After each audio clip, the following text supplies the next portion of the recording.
Yeah.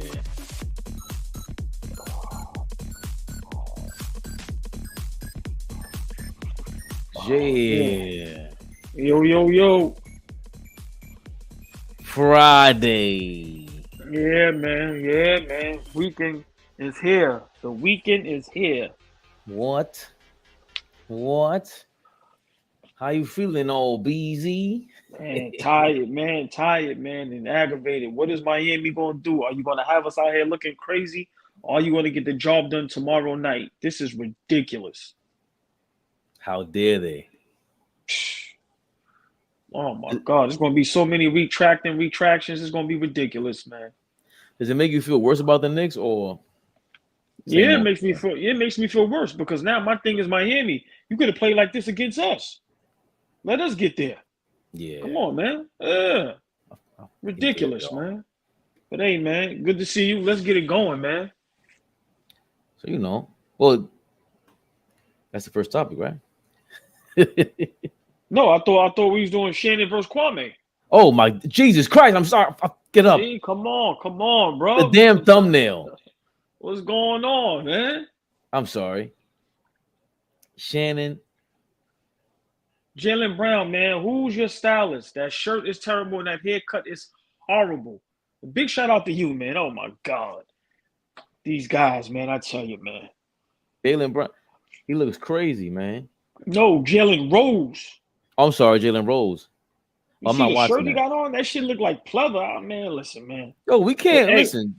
What Jalen was? Do you know anybody personally that uses Beijing?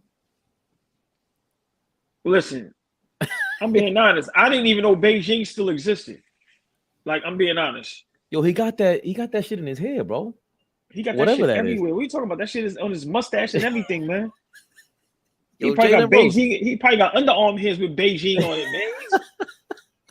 Oh my God, man. Hairline is that serious? Come on, man. No, I'm not only the president, I'm also a client. Yo, Beijing. Listen, man, I can't talk about airlines, but I ain't using no damn Beijing. I'm gonna be out here looking crazy. Beijing under the arms is crazy. Come on, man. Come on, but listen, let's get to it, man. Shannon Sharpe versus Kwame Brown. Shannon Sharpe. What the hell is wrong with you? Like being sniffing listen, Beijing. You might have to change the caption. It might have to say love triangle. Shannon Sharpe, Kwame Brown, and LeBron James. The love triangle, they deserve a sitcom on VH1. Yes, Definitely. I'm saying it. Love and Hip Hop, Sports World is hilarious. But let's be serious. Shannon Sharpe was wrong. I have no dog in this fight. I'm not defending anybody, but Shannon Sharpe, why did you take it so personal against Kwame Brown for him expressing his opinion about LeBron James? Listen, man. I don't know, man. It's entertaining, but it's sad at the same time. See black men, see our brothers like that, but it just goes to show you can't have an opinion about LeBron James, man. That's the sad part. We can have opinions about everybody else. But when he mess up, hey, we just gotta respect it. Like I said, Kwame Brown, why he reacted to LeBron James getting swept like that, I don't know where that came from. I like Kwame Brown. I ain't got nothing against him. I'm a fan because I like brothers that speak out and stand up for themselves. But I don't know why he had an opinion on LeBron James getting swept, and as far as like critiquing his game. Like I said, I don't understand, but okay, cool. We all do that. But for Shannon Sharpe, like to go hard like that, pause, like basing his voice, yelling, like he's LeBron's protector. And it's just like, yo, bro, we critique everybody. We have opinions on everybody. So that seemed a little personal. And it's just, if I'm LeBron James, who said listen, that? man. Shannon James is wild. Shannon James is crazy. Yo, shout out to James. That's James Spank. Simmons. That's family. That's Spank. That's Spank. Yo, what up, Spank? That gotta be Spain. Nah, Shannon James is crazy. Shannon Sharpe James? What? Yo, he said you already got a wife, man. Yo, oh boy, you going too light. You going light with this one. Nah. No. Shannon Sharpe, you should be ashamed of yourself, bro. I told you before. You didn't say shit to Skip Bayless when he flamed you. He flamed you. That, like, where was this at? No, and he not only flamed you, he disrespected you. Like you said, I'm a Hall of Famer, and your man went, so what? Nah. What? Listen, that's why I hate to break it to y'all. That's why I like Skip Bayless. He never runs away from who he's from. That's not a character. I don't not personally think that is him. Shannon Sharpe, you over here with the Black and Milds, drinking cognac. Where the hood at? And that kind of character never gives a fuck. That dude that really smokes Black and Milds and drinks cognac, cheap cognac, that E&J, that Easy Jesus, he never gives a fuck. So Kwame Brown flamed him. Oh, hold on. The clapback is legendary. Listen, he's supposed to have the Eat the Beat playing in the back of that. That clapback is legendary. Wow, he smoked his boots.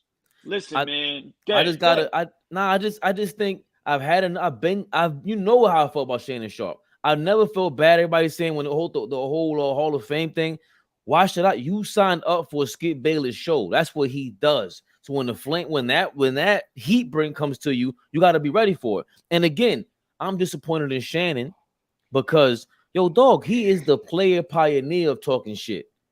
Right. He picked up the red phone. Yo, somebody call the National Guard because we are killing them out here. He called your man a leather jacket or something like that from the Atlanta Falcons. I forgot his name. The safety that played for the Falcons went to the Super Bowl. He's up there with the GOATs as far as trash talk. That's for sure. Trash talk and backing it up. This is like, Gary Payton, Michael Jordan, and they talk shit. You can't just talk. You better be ready for him. So when we see you on TV with Skip Bayless and he's flaming you, it's like, I don't got no respect for you, bro. I don't care what you got to say. Say what you want about Stephen A. Smith. He's ready. You see how he claps back at JJ Redick's monkey ass. He ain't playing with you guys. I love it. So maybe I don't know what to call it, but to call that like what he's doing, go get your money, but you ain't getting no empathy for me. No, but it's not. No. I have no empathy for him. I've been stopped being a fan of him. In the beginning, I loved Shannon because he brought a different dynamic to the sports world. He was entertaining.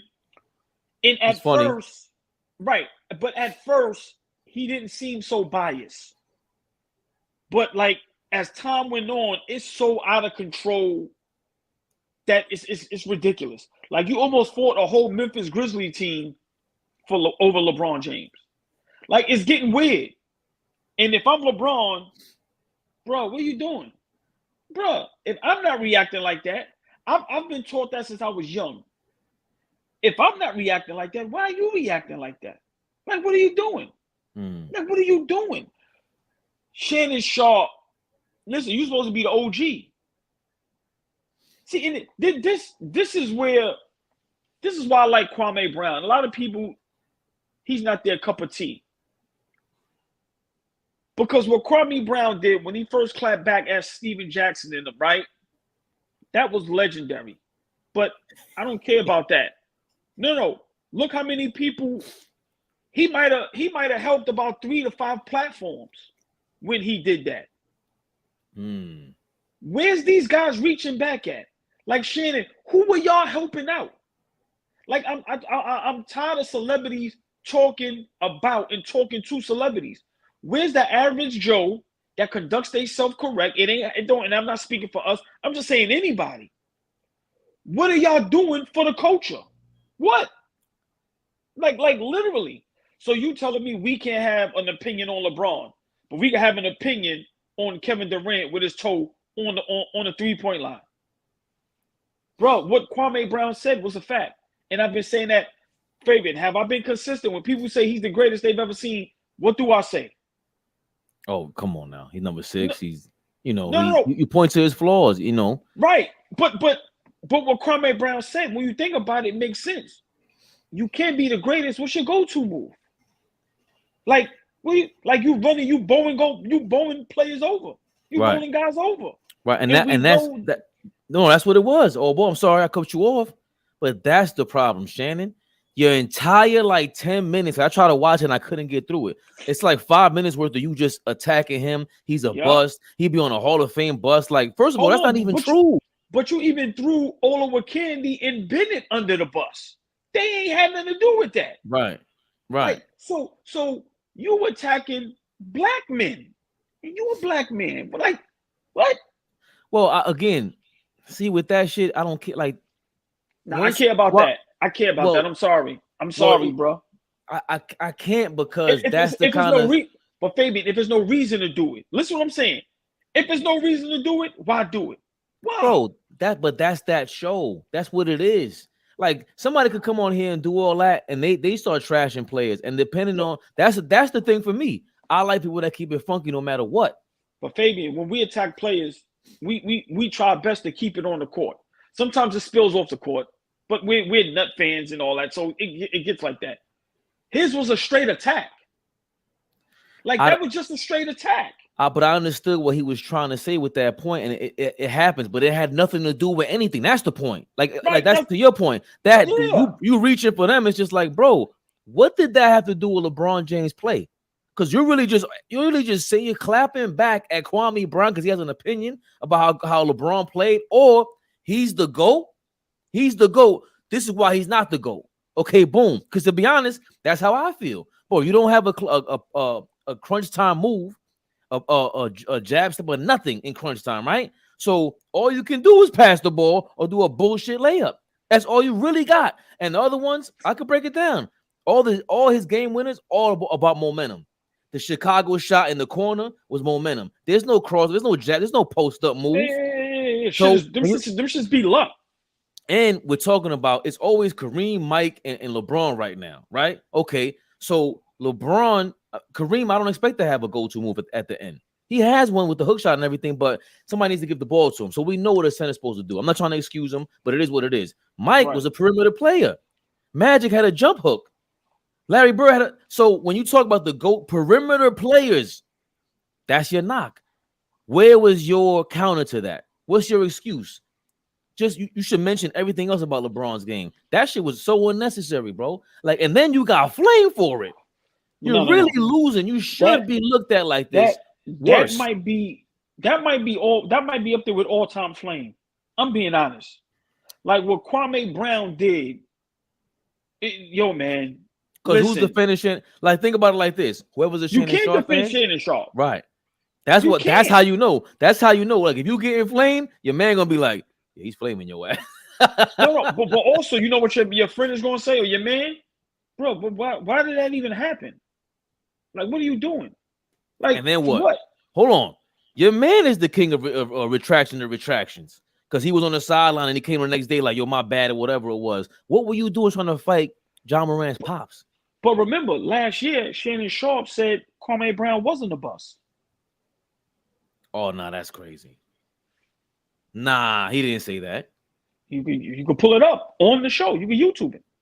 Like, so people say Knicks fans is crazy. I seen a whole different side with LeBron fans. Like, at least we own our terribleness, if that's a word.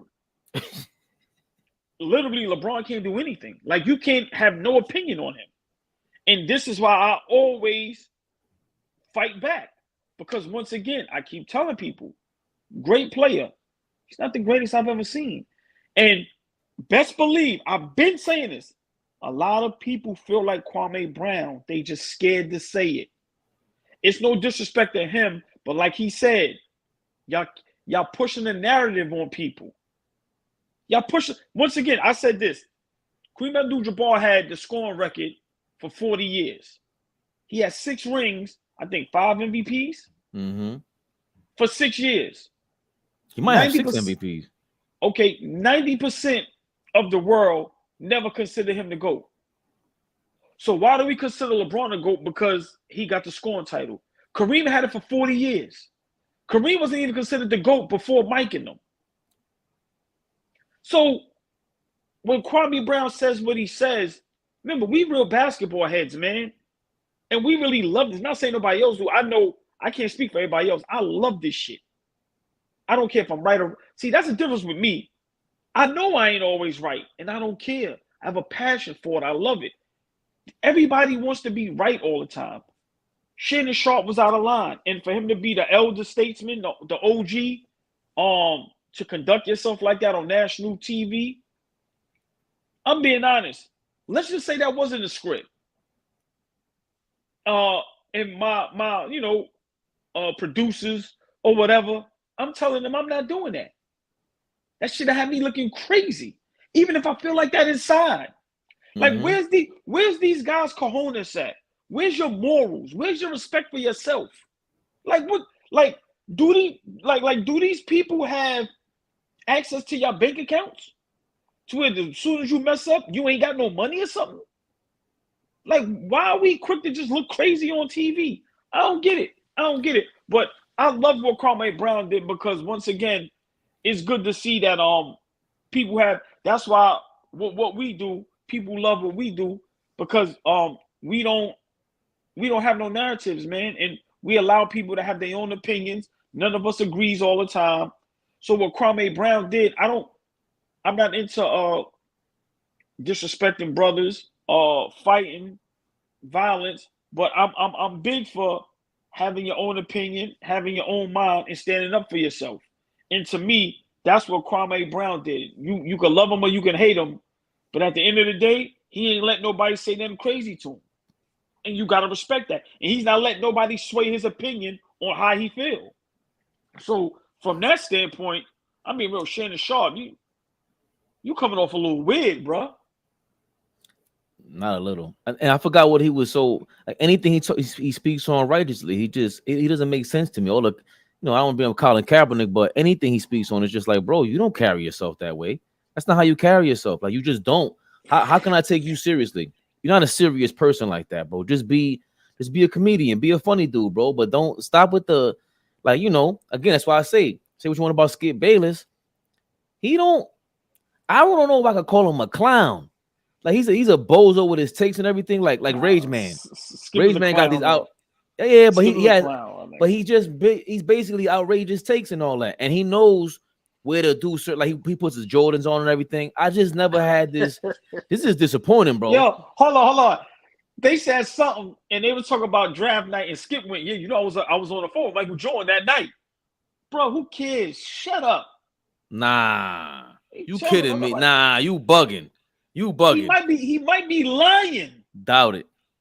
Again, there's nothing about Skip Bayless' character that makes me come off he's a liar. He never backs down. He doubles down. Backs down. Yeah. Never. And I don't. Again, I'm not a big fan of his. I don't watch the show. Till this day, he vouched for Tim Tebow.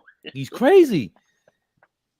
He said Johnny Manziel. Hello, he said Johnny Manziel. Big shout out to Johnny Manziel. He said Johnny Manziel is gonna be one of the greatest quarterbacks ever. Yo, what? And look, see, you talk about someone that keeps their eye on the pulse, their hand on the pulse. Just like, how the fuck? Me personally, I've been like, how the fuck can you talk about Johnny Manziel every morning? You are bugged. Skip is the GOAT. Like, I give, remember what I always say. I mean that like him and Stephen A. But what I always tell you, I give props when props is due. Them dudes is GOATs. I'm sorry. I can't believe it, but that's part of that game, bro. That's part of that game where I don't know. I can't pay it.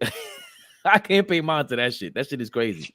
That shit is crazy, Sharpe, man. But yeah, the love triangle, man, is and then Kwame Brown did another, because now he gonna roll with it. He did another video for like 2 hours, and it's just like, yo, man, exactly. But I'm just saying with Shannon Sharpe, like, I would just like to know, why did you respond like that? It's okay if you want to respond, but why did you respond like that? Right. Like, it's nowhere in the world you can be invested like that. I'm sorry. No way. Like, that's why I told you that movie, The Fan, with Robert De Niro and Wesley Snipes. Yeah. That's that type shit. Maniac. Like, yo, bro, where you? And he's a former player. Like, But hold on. Man. This is what I like what Kwame Brown said. No matter how, all right, if I'm a bust, fine. No matter how bad or great I am, all right. But you playing football can't tell me I can't comment on basketball. See, that's the part with Shannon Sharpe that killed me. You play football, and you was great, legendary, one of the greatest tight ends ever played a game. But how can you tell a person that was drafted the #1 pick in the NBA that they don't know what they talking about when it comes to basketball? That's mind-boggling. Yeah, That's what I'm saying. This but is crazy. But that's what I'm saying. But because I don't want to say that, because you could easily say that about us. You ain't so. No. Hold on. I'm gonna tell you what's different. Remember, we fans, and we dreamed of playing this game. What I'm saying is, I could never tell no professional about their sport. I can make my opinion. I can argue with you whether I'm right or wrong, but I can't say, yo, Kwame Brown, you can't comment on LeBron because you was a bum. How am I gonna say that? I ain't make it. You play football. You telling an ex-basketball player about his knowledge of basketball? Now, if Kwame Brown was commenting on football, then I understand. That's why I say this shit is too personal. And Shannon, listen, bro, your fandom, listen, they say I'm a Knicks fan. You got everybody beat. Like this, like he deserves a documentary for this. Like, yo, crazy fans. Like, nah, bro, he got it with this one. What was hold on? What was the other joint? What? Shout out to Smiles Morant. And what she said, what was called Swarm or Swap, something like that. Swarm. That's Shannon. Come on. So there's been a lot of, all of a sudden, there's been a lot of Jason Tatum Boston Celtics fans. Second quarter, we here. Coming out of nowhere. Yeah. Now everybody's saying they knew this was going to happen. Everybody's back on the Tatum bandwagon. Now all of a sudden Jimmy Butler ain't a superstar. Go ahead, Fabian. I'm sorry. All up in the videos, all up in the songs. Dancing. Get out. Come on, ball. Yeah. Yo, you ever hear when Suge Knight said, pardon me, but if he walked between my legs, he would look like my penis. I mean, so Yo, Suge Knight. Hold on. Let me say this. Big shout out to Suge Knight. That might be the greatest moment in music history. What? Suge Knight is crazy. Suge Knight, you say what you want, man. He killed the game. That's changed the game. That's pause to the 10th power times 3 divided by 0 in parentheses, then multiplied by infinity. Super pause. I gotta pull that up. Pause. Whoa, see, come on, man. Hold. Slow down. Come on, man. We got to get through the show. Let me keep it professional. So, Boston Celtics, they won 2 in a row, looking totally different than the first 3 games. Game 6 tomorrow night. What do we feel about yesterday's game? Game 5, all ball. What'd you see out there? I'm disappointed with the Miami Heat for the last 2 games. This is not a regular season game. This is not the first round. This is to go to the finals. Where's the sense of urgency at? Where's the motivation? Where's the discipline? Where's the determination? Where's the toughness? Where's the scrappiness? Where's all that at? Like, forget last night, the last 2 games, Spo. I don't understand in sports where you can look terrible for 3 games and then look good for 2 games. I don't understand that. So even on Boston's side, like, where was this at the first 3 games? So I don't know what kind of games they playing, but I'm very disappointed with the Miami Heat. They playing a real dangerous game. And if they don't get it done tomorrow night, I'm guaranteeing they're getting blown off the floor, pause, in Boston for a game 7. And Tatum will probably have another 50-point game. If they come back down from 0-3, I will have to retract my retraction for Jimmy Butler and for Spo. You cannot do that. That is not cool. I'm very disappointed. You're not going to tell me Vincent means that much to that team. Stop it. No disrespect to him, good player. I would love a player like that on my team. Could shoot, tough. But the way y'all playing, Jimmy Butler and them on the sideline, like I said, no sense of urgency, like everything is all right. You better get it done tomorrow. You better get it done tomorrow. All that shit you was talking in this series, remember? All of this. Go ahead and lose being up 3-0. Go ahead. The smoke I might have for you. You may want to come knock on my door. He might come looking for me. He a tough guy. I like Jimmy Butler. He might come looking for me. Because you have me out here fighting and arguing and all that, man. Nah, this is bad. This is bad. And I can't, Faith, I can't even say it's a fix. Y'all getting blown out. It ain't like it's a close game and it's bad calls. Come on. Nah, this is bad. I'm a Knicks fan. I ain't got no fight in this. No dog in this fight. I'm nervous. I'm nervous for Miami. I'm nervous. I'll get to Jimmy Butler in a second. I think Miami, there's a lot of injuries, man. Like, I don't want to make excuses. They were up 3-0. But this team, I saw Jimmy Butler's press conference, some of it, where he was saying we're not showing the same urgency on defense. Forget what we do on offense. We're letting the missed shots get to us. And he again, we talked about it before, how him and Draymond are like they're real dogs. They sniff fear. They sniff what's wrong with the team. You see why they're important to the organization, to leadership. For him to say that, he's on the podium. They ask him, "Are you worried about making the finals?" No, not worried about making the finals. Just straight face, Kobe style. That's what he reminds me of. And I know you're nervous and you're a panicker, as you say, right? Yeah. That's not him. That ain't Jimmy Butler. Even when he loses, and I'll get to that right now. Like, why the hell is Jason Tatum a superstar? How is he a superstar? Right? How is he a superstar? And Jimmy Butler, this is what happens when you don't have another star. Hate to break it to y'all, but Jimmy Butler ain't got no Anthony Davis. Jimmy Butler ain't got a LeBron James. He ain't got the Draymond, Klay Thompson, Andrew Wiggins trade going on over there. He ain't got what Jason Tatum has with Jaylen Brown. He doesn't have these things. Who else is supposed to pick up the slack for you during a series when you don't have it? He doesn't have that backup. Anthony Towns has Anthony Edwards has Anthony Towns. All these guys have somebody. So when we talk about he's no longer a superstar after going up 3-0 on the number 2 team after they beat the number 1 team, nah, that's very disrespectful, especially when this is all we ever talk about is a bunch of second rounders and undrafted players.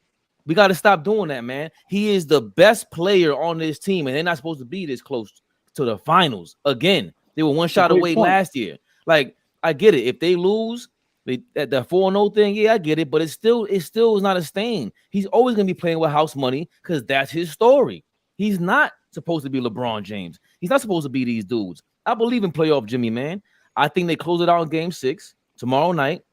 Jason Tatum and these guys, I don't understand why they're not imposing themselves, but he's going to have to. Now, that's the thing. Jimmy Butler can say all he wants about everybody missing shots or whatever. He only shot the ball 10 times yesterday, and that's what he is missing. He doesn't have that physically, he's not that guy to show up for 5-7 games. But he's going to have to come show something because you got to close these guys out. These guys really ain't tough like that. Like, we can't forget about this. They got really got punked by Golden State, in my opinion, last year. They really were getting punked for 3 straight games. So they got to somehow get back in that bag. Well, that was a great take, man. Applaud you for that. Like, you made some great points. I'm going to disagree with you with them not being tough. Golden State, let's be realistic. They've been there 5 times, bro. When you got Klay, Steph, Draymond, Wiggins, the way Wiggins was playing defense, so let's not forget, Poole was outstanding last year. So Boston is lucky they won 2 games. So I'm not going to say they're soft. Al Horford ain't soft. Marcus Smart ain't soft. Rob Williams ain't soft. Even the other Williams. Jaylen Brown ain't soft. I don't think Jason Tatum is soft. To me, they just inconsistent. They're clearly the better team. I'm a big Jimmy Butler fan. Only because nobody gives him props. I'm like I keep telling people, give him for 5 years a nucleus like everybody else. Let him hop and skip and go to the best teams. And then we can say, okay. But as of right now, nobody can do what he's doing with this roster. Like, so what it is against Jimmy with people, I don't know. But once again, I think to be superstars, some people is going to be a superstar for different reasons. But let me get back to what you said. If they lose being up 3-0, that's bad. There's no way around that. I'm sorry. Will he lose his superstar status? Maybe. But I'm looking at Spoelstra and him very different. You cannot be up 3-0 in the conference finals, and you need one game to go to the chip, and you let these guys come and win 4 straight. No. That's a problem. But he is a superstar. And what makes him a superstar is the total opposite of everybody else. To me, that's what makes him a superstar. I said it last night on live. Tyler Hero and Bam Adebayo is not top 15 players in the league. So he doesn't have a top 15 player playing alongside of him. He has 4 undrafted players playing alongside of him. Let's not forget, Duncan Robinson, people forgot he was even on the team. You got an old Kyle Lowry and Kevin Love. So that's my point. Look at the roster. Let's look at the roster. Kevin Durant, sidekick was Devin Booker. Got up out of here. Luka, sidekick was Kyrie Irving. Didn't even make the playoffs. LeBron's sidekick was Anthony Davis. Swept. What are we talking about? Ja Morant, superstar. First round, gone. De'Aaron Fox, he's not a superstar yet, but he's on that rise. Great season. First round, done. Come on. This man was up 3-0 against the best team in the East, even though Milwaukee had the best record. The best team in the East, everybody was saying was Boston. Defending conference champions. Right. So I think Jimmy get a bad rap because he's not popular on social media. He don't have a sneaker. His jersey sales do well. We did our research on that. And he's just not popular. He's just not popular. But he's not supposed to. See, that's the thing. Because being a superstar, that's a part of being a superstar. Is think about it, I always explain it with the movies, and it could be any other industry. We could talk about, we don't watch soccer, but you know who Messi is, you know who Ronaldo is, you know these names. Right. They gotta be megastars. You gotta be such a megastar for me to know who the hell you are. So I don't watch that shit. Bro, we know David Beckham. He ain't nowhere near as good as them dudes, and he's a super duper star. Exactly. So it doesn't necessarily equal winning, but I think he did play for, Manchester United in the super teams out there. Right, but I'm just talking about his game. Remember, his game is nowhere near top tier like the other dudes. Right, he was nice, but that's my point. So Jimmy Butler doesn't play for the top tier team. That's a part of it too. If he played for Boston or the Lakers, he'd be a superstar. If he played in New York, he'd be a super duper star. Easily. Yeah, and again, Miami, you guys, I just shout out to Joy because she's family now. She'll flame you too, so I respect all that. But she's like, how many Miami Heat fans, real fans, do we really know? I know one. Shout out to I forgot my girl's name from Twitter. That's the only Jimmy Butler star I ever met in my life. Right. She was ill. So Glamfun on Twitter. So she was always talking at Jimmy Butler, talking about, yo, you know what, you're right. Because if he was on Boston, he's up there with anyone when it's time to perform. So again, you could be a super duper star in terms of popularity, but also what do you do on the court? I think he's had the success in the playoffs that gave him that. Yeah. Because what would you rather have? T-Mac gave you a great super regular season, and then what happened in the playoffs? James Harden gave you a super regular season, and what happened in the playoffs? For the most part. So you need to have success somewhere. I'm not saying T-Mac didn't have any success. He was clearly MVP worthy, in candidacy. He was extremely successful somewhere. Jimmy Butler is an extremely successful playoff performer. And again, how many superstars has he played alongside consistently? It's only been Embiid. Cat wasn't ready yet. Yeah, but Cat is not a superstar. Let's see. This is what I be mad at. When I vouch for Cat and say I would want him on my Knicks and this and that, how many people say Cat is soft, Cat is trash, this and that? So let's not try to be like he had Cat next to him. No, he had one great player next to him. Well, two. He played with Derrick Rose in Chicago. but they was young bucks. Yeah. But they still was making an imprint on the league. Like he was tough defensively. They was getting to the playoffs. But the two great players he played with, D Rose and his young, and Embiid. And they showed with Embiid, they lost to the Terminator. Like nobody was beating Toronto. So for them to go to Game 7 and Kawhi hit that, I'm not gonna call that a lucky shot. No, these guys this is what they built for. But you talk about maybe the biggest, illest game-winning shot we ever seen. That's a movie. That was a movie-like shot. So remember that Jimmy Butler was part of that. So, and then for him to carry on a legacy after the LeBron James D Wade Miami Heat, like, come on. And so my whole thing is look at the roster. Like, if we play, listen, man, we all played outside. That one dude that was dumb nice, and he went 3-4 games in a row, and he got 4 bums with him. What we outside saying? He's the truth. But come on, like, so that's my point. If you put Jimmy Butler in the street ball game, and he got these type of players, and he beating up on Giannis in them, Tatum in them, what we gonna be sitting in the bleachers saying? That's a superstar, bro. Yep. So don't miss me with that. They gotta let that hate go for him, man. Gotta let that go. And I don't think Bam Adebayo is what he's. Not to say he's DeAndre Ayton, because he's not that. No, he's tough, but to me, he's in the wrong position. He can't be your primary big. He's not a big. Yeah.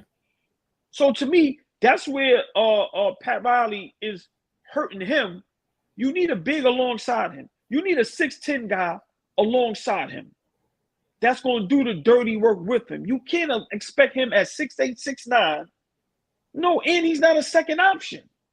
Yo, I gotta look at the Heat's salary cap situation this summer, bro. Because I keep shout out to Beloved. He keeps thinking I think it's a free agent class of superstars. Nah, bro, this is the free agent class that they can change these teams that are right on the cusp, like the Boston Celtics and the Miami Heat. What if they got Brook Lopez and the Nas Reed that I've been talking about, or Chris Middleton?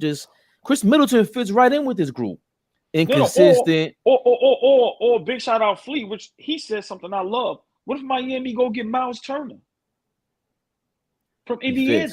He fit. The only thing with him is the rebounding.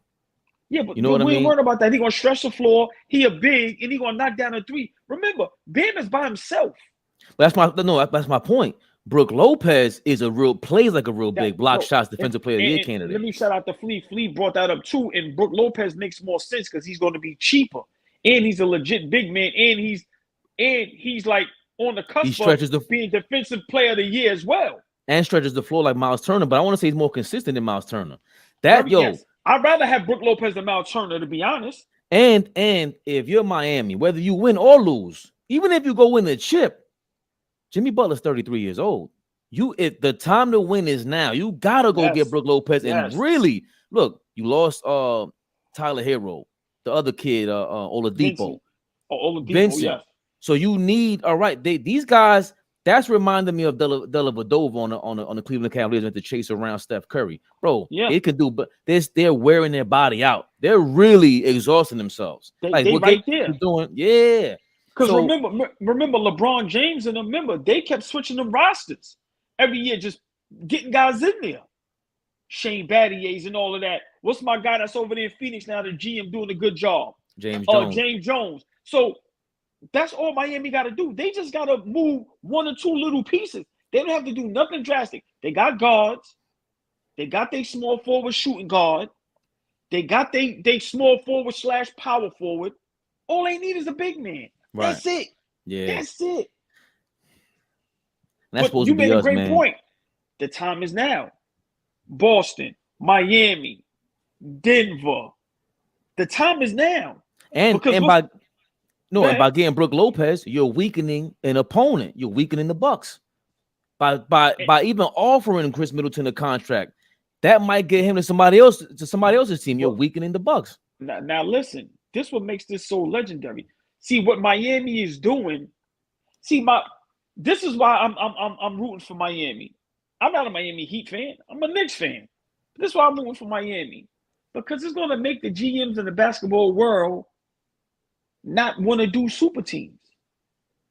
You don't need it. Well, they don't have a choice. No. But I'm just saying now, even if they get to the finals and lose, if it's competitive, as a GM now, you can go, oh, I don't need 3 of those. That shit got to be spread out. But let me say this. What Jimmy Butler is doing in Miami, I'm going to tell you what it's doing. Milwaukee's, the Phillies, those type of teams, the Memphis Grizzlies, those ones that we thought was going to take that leap, the Clippers, they're going to have to reevaluate their whole shit. Think about right now if you Milwaukee, right? And Miami come back with the same team. Why would I want to keep all y'all? Why? Now we got to switch this up. If Boston don't win this year, what am I keeping y'all together for? Nah. So I love the parody of it. I love it. I love it. And I think it's good for basketball.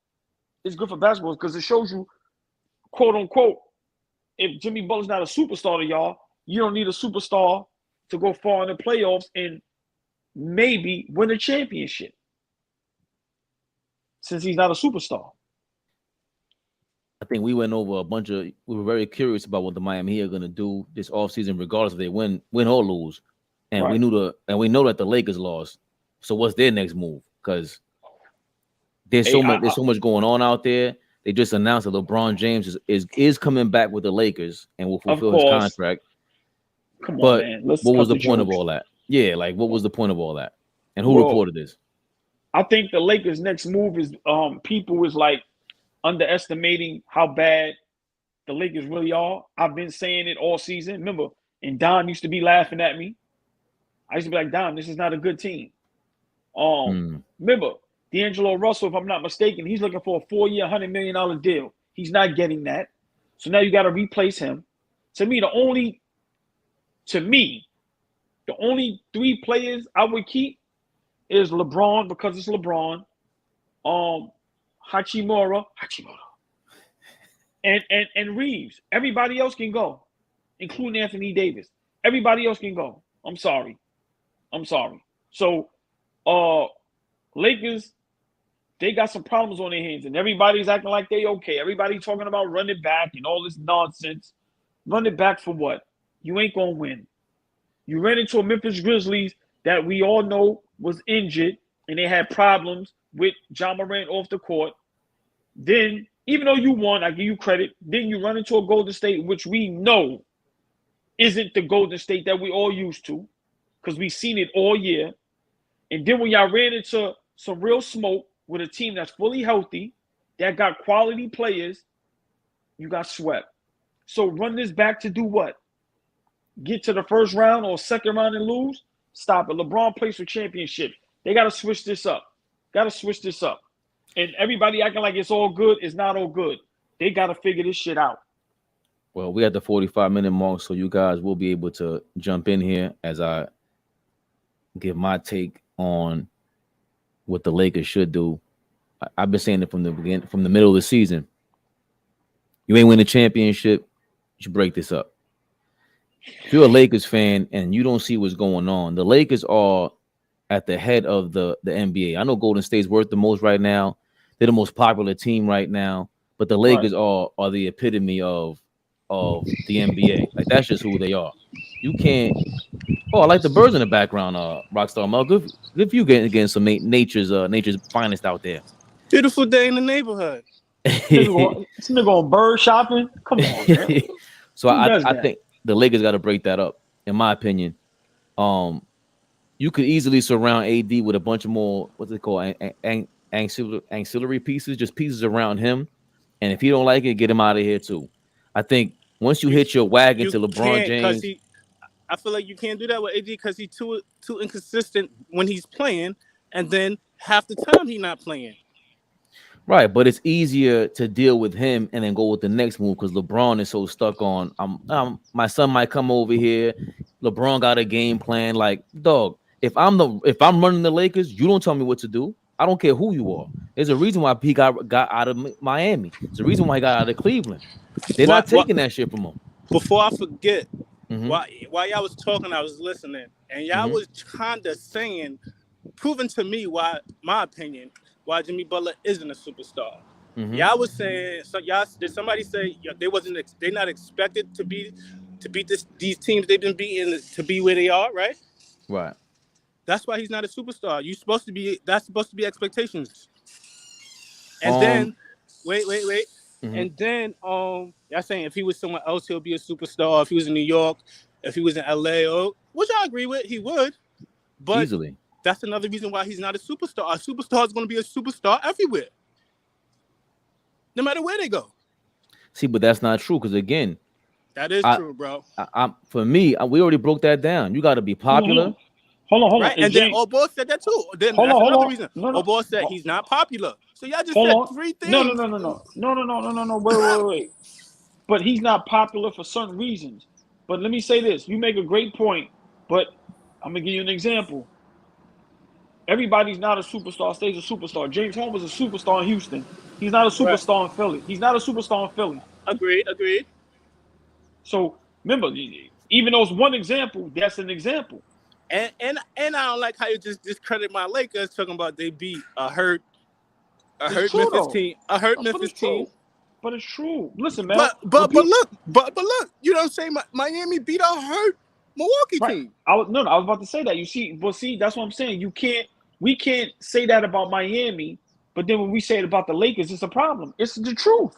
True. And Mel, Miami was up 3-0. Like they were on the verge of sweeping and getting rid of the top two teams. So again, to say he's not a superstar, that is superstar behavior. I hate there's no way around this. And like playoff Jimmy, he got a super, like those are nicknames and all that. Right. And I think even if they lose, that's what I don't like. I think even if they lose, if you see him as a superstar, to each his own. I don't. If you don't, I just feel like that series shouldn't just take him out as not a superstar. For me, from what he's done. I agree. Because again, if it was LeBron, what will you do? The first thing you would say is, oh, he's 38. Oh, he didn't have AD with him. Oh, this, that, and the third. Right. So but again, superstars get that fan base. Superstars should get that sort of excuse. Now, the fans, we argue that out. But you are allowed to say whatever opinion you want. Remember, 5 years ago, there were no opinions about Jimmy Butler. Zero. So now he's earned all of them. So I think that's where he's at right now, and he's earned. And that's the thing for me, Mel. This is not a Nike commercial that did it for him. This is not a Gatorade commercial that did it for him. He sells coffee.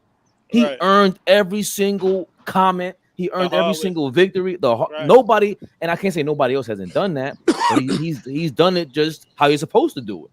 I gotta rock with him. And then I want to touch on the Shannon Sharpe and yeah, please. What do you think about that? Just as a anybody that just tuned in right now, Mel, remember you were a super duper LeBron fan, so I want to hear what you got to say about this. Shannon Sharpe being the head cheerleader, in charge of the LeBron. I feel like both sides was valid in this. I feel like both sides. Kwame Brown said, "Yo, you don't got a go-to move. You can't pull up." I me feel bad. Like, damn, if he is the GOAT, he was supposed to. Damn, that's some, facts is facts. Me being a Braun fan, Braun sexual, Braun supporter, whatever you want to call me, but when he said that, I tuned in. I said, "Shit, he is right." You know what I mean? He is right. But then so I ain't mad. He's just saying, if you want to know, he's and like he said, I played with Kobe. I played with Jordan. I know from experience. I'm not just talking on as a fan. Right. I played with these. Jordan drafted me. I played with him for years. Kobe, I played with him. He scored 81. I practiced with these dudes. I know what they bag is like. I know what they mental is like. So coming from that perspective, I'm like, wow, I respect that. I can't get mad at that. And like you said, even though he might not panned out how everybody wanted him to pan out, he was still number one pick, right? He still he says that. I tune into Kwame Brown shit a lot, but not recently because he been on bullshit. But when he first started, I was tuning into him. He's still the 1% of the world. Only 1% of men become the number one draft pick. So even though he's not a Braun or Kobe, he still did something that 99% of the niggas in this world can't do. Shit, Kobe or Mike, Kobe and Mike didn't do that. Right. Now, Shannon Sharpe, on the other hand, another Yeah, thing. what if I want to hear the I, defense for this? no, That's no, what no, I want no, to hear. Like, no. And that's another point. He's like, yo, you letting Skip over here. He get to say whatever he want.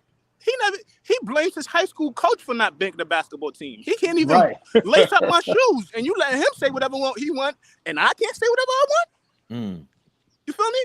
So I feel him on that point, and he is a football player. I mean, but if you know the game, you know the game at the same time. Now, Shannon Sharpe, I watched his segment. He went into details too.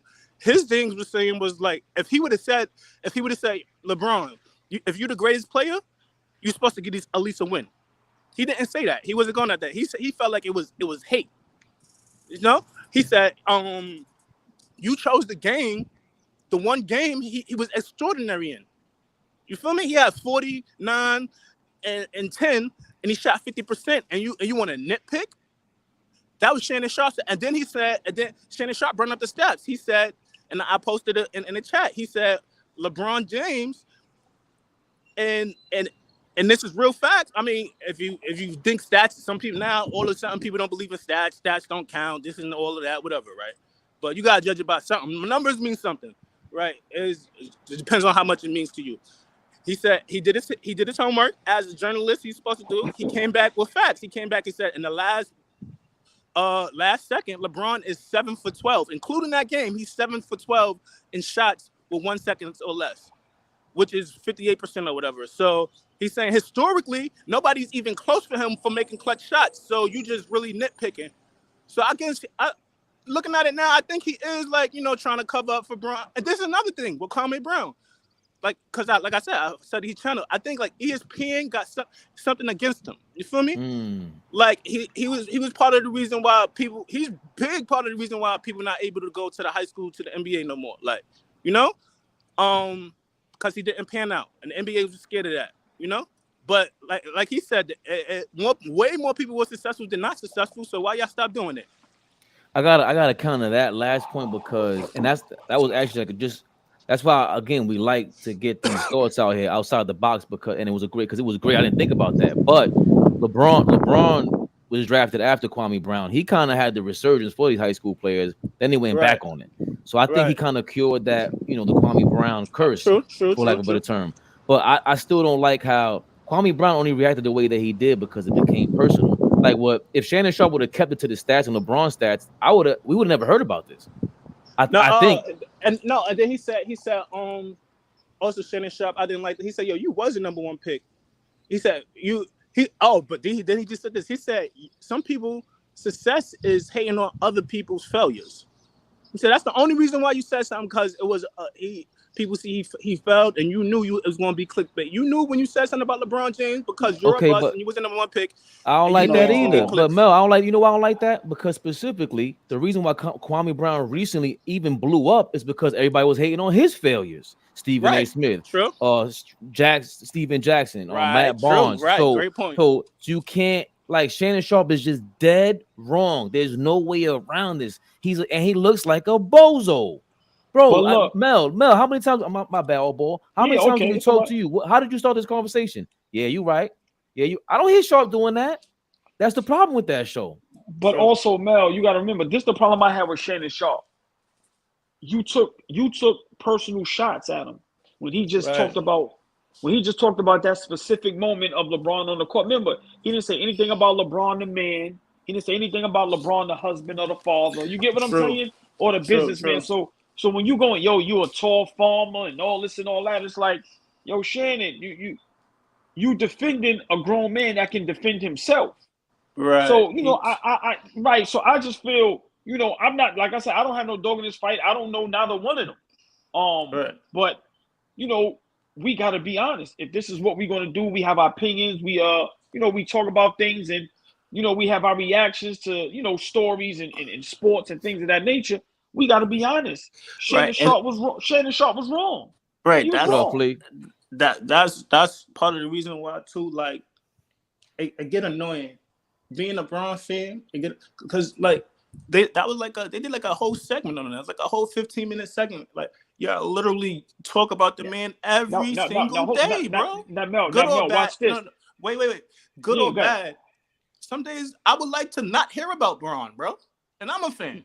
like they took this is what they like. Like that's part of their entertainment, part of their job. I think, Yes. like but that's corny at the same time, to me. Yeah. Yo, Flea, I totally disagree with you. So the expectation is for Braun to go on social media and address No. Kwame. That's not No. what he does. Shannon is being consistent. No, the hell he's not. Nah. Hold on. Let me respond to that. Flea, what up, Flea? All love. My thing is, I don't expect LeBron to react or do anything. I'm saying, why did Shannon Sharpe react that way for another grown man? He took personal shots. Kwame Brown didn't take personal shots at Right. LeBron. Well, like I said, he didn't attack his character. He didn't attack his manhood or him being a father, husband, son. He didn't attack any of that. So you know why I think he did it? Go ahead. My bad. No. But this is my opinion. A lot of players, a lot of people feel like Kwame Brown. See, it's okay for somebody. For me, Michael Jordan is my GOAT. Rockstar Mel. How many times we argue? It's okay for Rockstar Mel to go, yo, too. Michael Jordan not my GOAT. LeBron is my GOAT. Right. Then me and Mel have our argument here and there. But we ain't go. I'm never gonna go on another platform and then take personal shots at Rockstar Mel because Mike is not his GOAT. A lot of people feel like Kwame Brown. They just scared to say it because they want to be in the in crowd. Remember, he's not in the in crowd. I agree with you. Just to add on to that, Mel. Shannon is being consistent. No, he's not. When Bernardo, Skip Bayless, what up, baby? What up, Bernardo? No, not you. Flea is saying that. Oh. Flea is saying that. That's the problem that I have with him. Yo, bro, you smoking Black and Miles 1 minute, got cognac the next second. That's not what you do. You mad buff and ripping out of your sweatshirt, whatever it is, bro. Right. You don't do those look, things. No. And the other thing is, Skip Bayless, when he said, "So what?" to your Hall of Fame career, I thought it was funny because the way you responded, your voice is cracking, you getting all upset, so you don't think the very same thing that Kwame Brown went off about the last 3 years, why he blew up with Steven Jackson and attacking him, the very same thing, somebody attacking his career. They were calling him a bust, and he reacted that way. You're doing the same. You reacted the same way when Skip Bayless did that to you. Now you're doing that to Kwame Brown. That's not consistent to me. Now, hold on. Before I let Bernardo go ahead, Mel. I'll go after you. Go ahead, Mel. Go ahead. Maybe let's train of thought. I forgot what I was gonna say. So look, see, this is where. I got it now. See, I feel like the reason why he did it is because right now, look what we're doing. We talking about it. You feel me? It's going to be in the headlines. It's going to be that's part of their news. That's part of their job is to be controversial and to get the ratings and get the views up. It's like you were saying. Like, do they have a whole of your bank accounts or whatever? I think they do. That's why the guys is going out the way to be you heard when I said that, right, Mel? Yeah, bro. Yeah, I was told that. These dudes like Stephen A. too. Stephen A. Oh, boy be spitting some shit. That's right. Stephen A. too, bro. Stephen A. from Queens, but these dudes be acting like they're Jalen Rose off. They from somewhere else. Remember, Stephen A. All that smoke he had for Kyrie Irving, he didn't do that for Dana White, and Dana White's his man and all that. That's how he came out, bro. Yeah. That's way worse than what Kyrie ain't hurt nobody. Let's get Bernardo's reaction, man. Did you see the Kwame Brown, Shannon Sharpe, LeBron love triangle? Can you hear me? Because I can't speak that loud right now. Because no, you sound good. Yeah, we can hear you. I'm good. Okay. I don't have a specific reaction to this type of shit because, I don't care. I don't believe them. I don't believe Shannon Sharpe believes that LeBron is all that, and I don't believe he feels that strongly about it. He's a grown man. I think he has a kid. You can't. I'm 24 and I can't feel that type of visceral sentiment about another man anymore. I'm 24 years old. What the fuck is happening? So I don't believe it. And my comment is more global overall. I think that type of we need to believe those types of media personalities when they tell us it's all for money and it's all for entertainment. They tell us that. Stephen A. tells us that.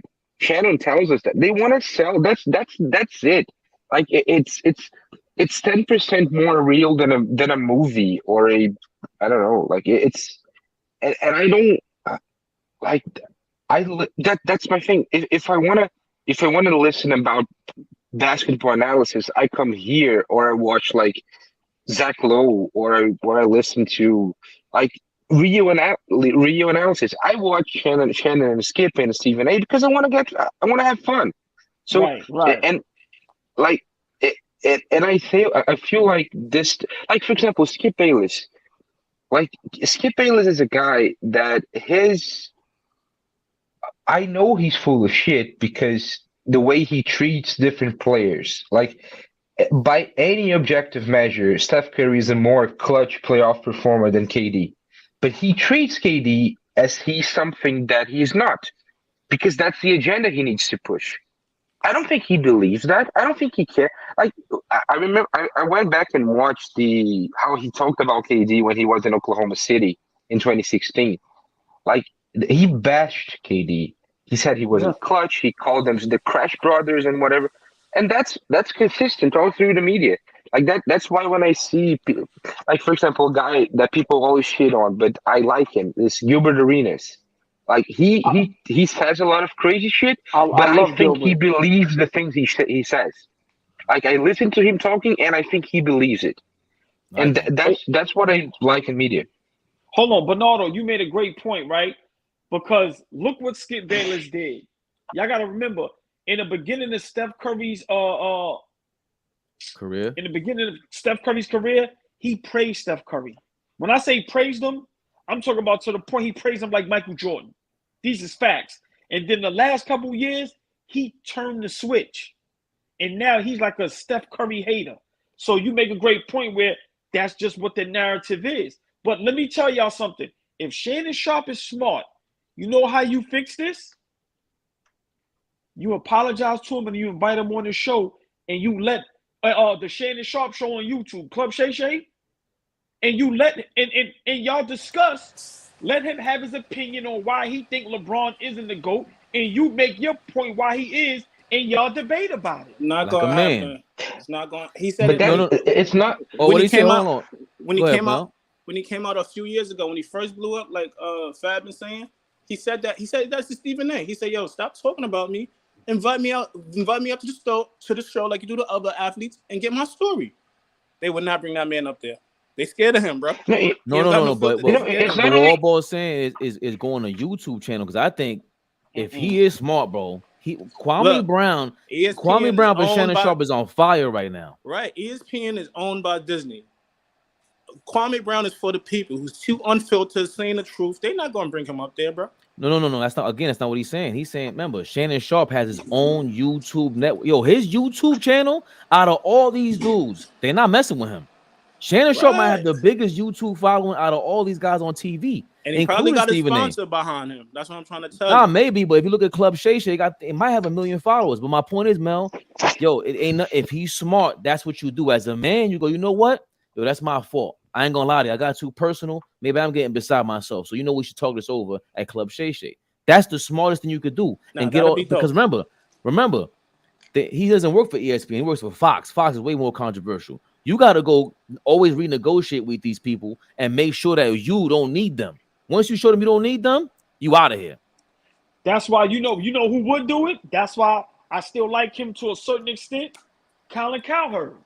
Mm. Colin Cowherd to do that because remember the smoke he had with Baker Mayfield, and you know what he did? Come on the show, explain it. So I like what Bernardo said. I like what Rockstar Mel said too.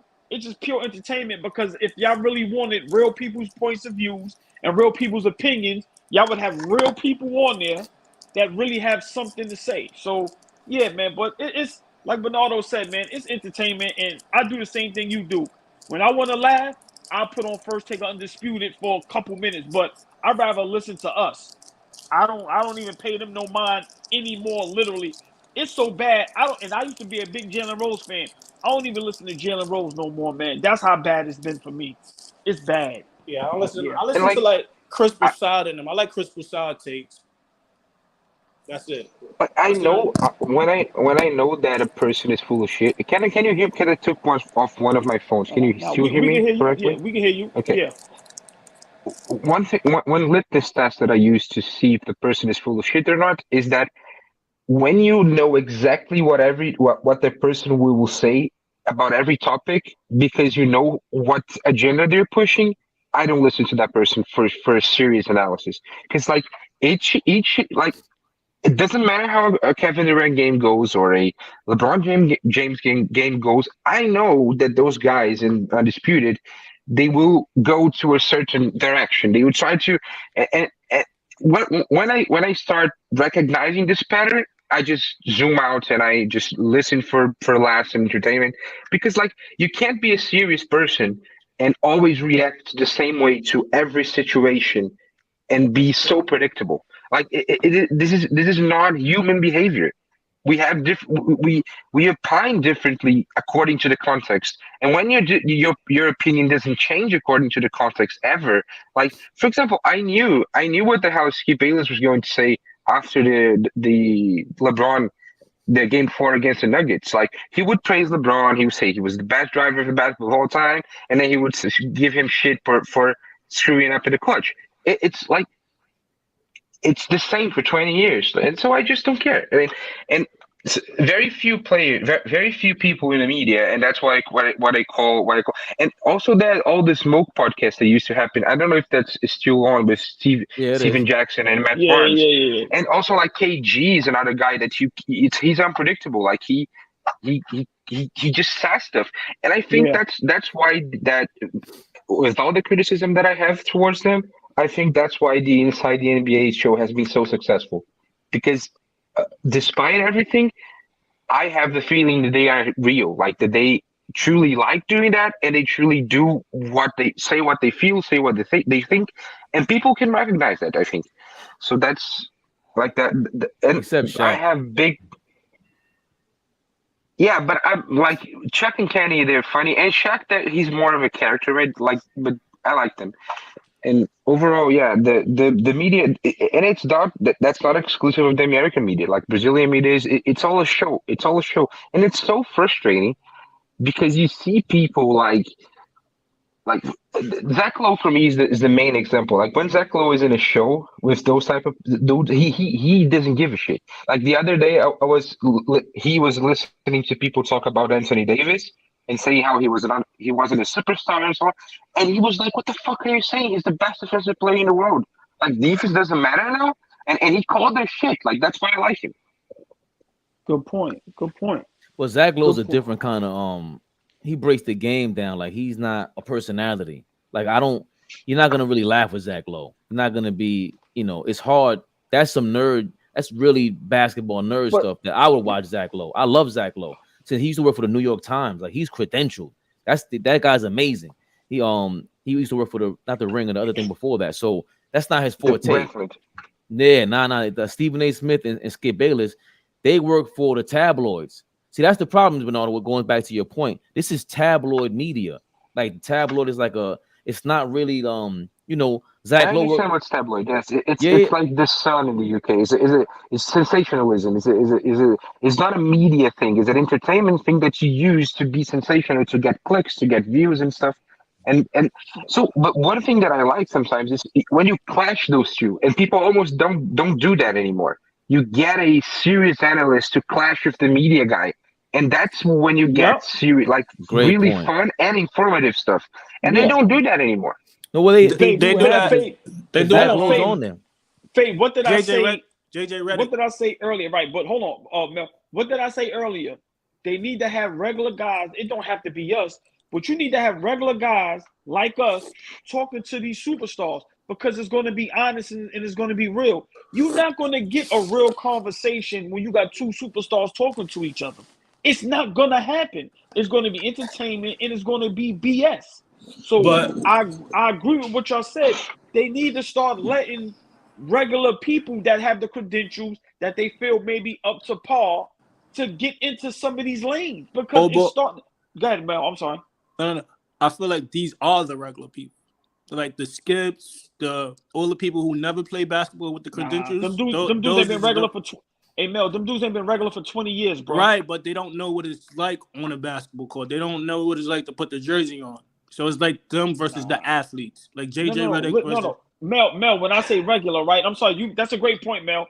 So you're not wrong. But when I say regular, I should have explained it better. When I say regular, somebody that doesn't have a dog in a fight, somebody that's not invested into the bullshit.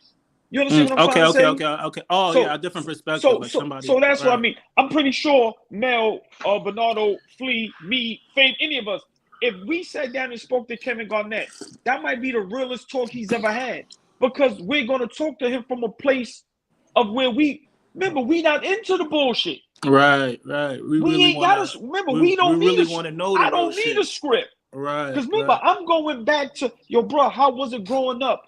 Who was the young man that was in your neighborhood that never made it? That was dumb nice. Nigga, that's all I do when I'm around my NBA friends or NBA people who used to be in the NBA. I'm asking 1,000 questions, like real questions. I'm hitting my head like, yo, what question was this nigga never asked? But like, and to me, that's what's missing in the world. You have too many celebrities mingling with celebrities. Like, that's not real. It's not real. That's fantasy. Did you guys remember did you guys watch, because I'm Brazilian white guy, so my cultural portfolio is very limited, but did you guys watch the Dark Knight movie with the crazy Joker character? Oh man, greatest shit I ever seen, of course. Yeah, you mean the best Batman movie ever? Yeah, for sure. And that Joker guy is what Allball is talking about. Like, it's a guy that's outside the system that comes into, not necessarily to fuck things up, but that doesn't care about the unwritten agreements of the situation. And like when you see, for me that's so, like, I study law, and in law we have two types of debates. That's the debate where each debater writes something down and reads to the public, and the public decides. And the other debate, that's basically conversation. Like, I say something, you react, I react to your reaction, and so on. I feel like the mainstream tabloid media is the first type of debate. Like, each guy has something to say, wants to say something for clicks and for views and for clips, and he says it, and then the other guys just say whatever they want, and there's no real interaction. And that's, like, if you put Allball, or like, I had a conversation yesterday with Beloved. Like, I have never played organized basketball in my life, but I watch, I love the game, and I have my perspective. But I can, like, challenge him without imposing myself. Like, so if I have a conversation with a professional player, like, I have my perspective, and I'm going to be kind of the representative of the lane fan, because I'm not a player, I'm not inside the NBA, but I can, like, give them the perspective of the fan and then react and then have the conversation. Right, Like, exactly. But you see, that's what I think is valuable. No, I think that's beyond valuable. But the problem is too many of us, like you're saying, what you like, the lame duck fan, whatever you want to call that. But we're the ones that drive these sports. The problem is that we have too many, like, and look, we all exaggerate and everything, but there's too many of us that are represented by these idiots on social media that do the same thing that they do. That's part of the problem. Like, everyone's looking for clickbait, and that's why I want to push back a little bit with that, because they have advertising to make money off of. Like Stephen A. Smith and these guys, they see the Lakers and the same guys. Like right now, we did a topic with the Lakers. We haven't talked about the Denver Nuggets not one time. They're not as interesting. I'm sorry to say. I hate to break it to y'all. It's just a fact. We can do that for the next 10 minutes, and then what?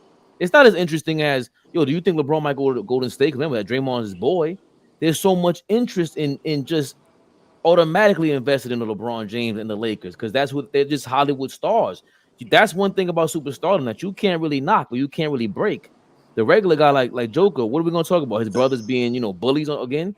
How many times are we going to talk about that? It's just not as interesting. It's just the reality of it. But then it'd be crazy, like the celebrities or whoever they be having, I'll be watching some of these shows. I'm like, yo, you don't know this? You don't know that? I'm like, yo, I got way more knowledge than thhan these dudes that's up here. It'd be crazy that they really don't be like up there because they know the game. But Mel, you know what else too, Mel? To me, it ain't even about the knowledge. To me, Bernard made a great point. Mel, you made a great point as well. Faye too. But Mel, my thing is just the rawness, the authenticity. Where's that at? Like, it's like everything is fairy tale. Like, everything is just so fake. And it's like, yo, y'all need to understand, we, the people, the fans, we make it what it is.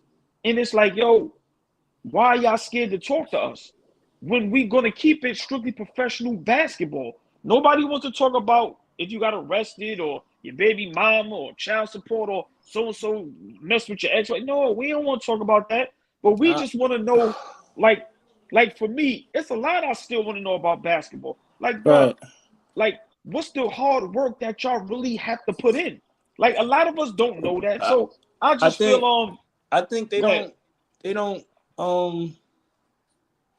I think these dudes don't care. They don't care about us. Truthfully, they don't care about.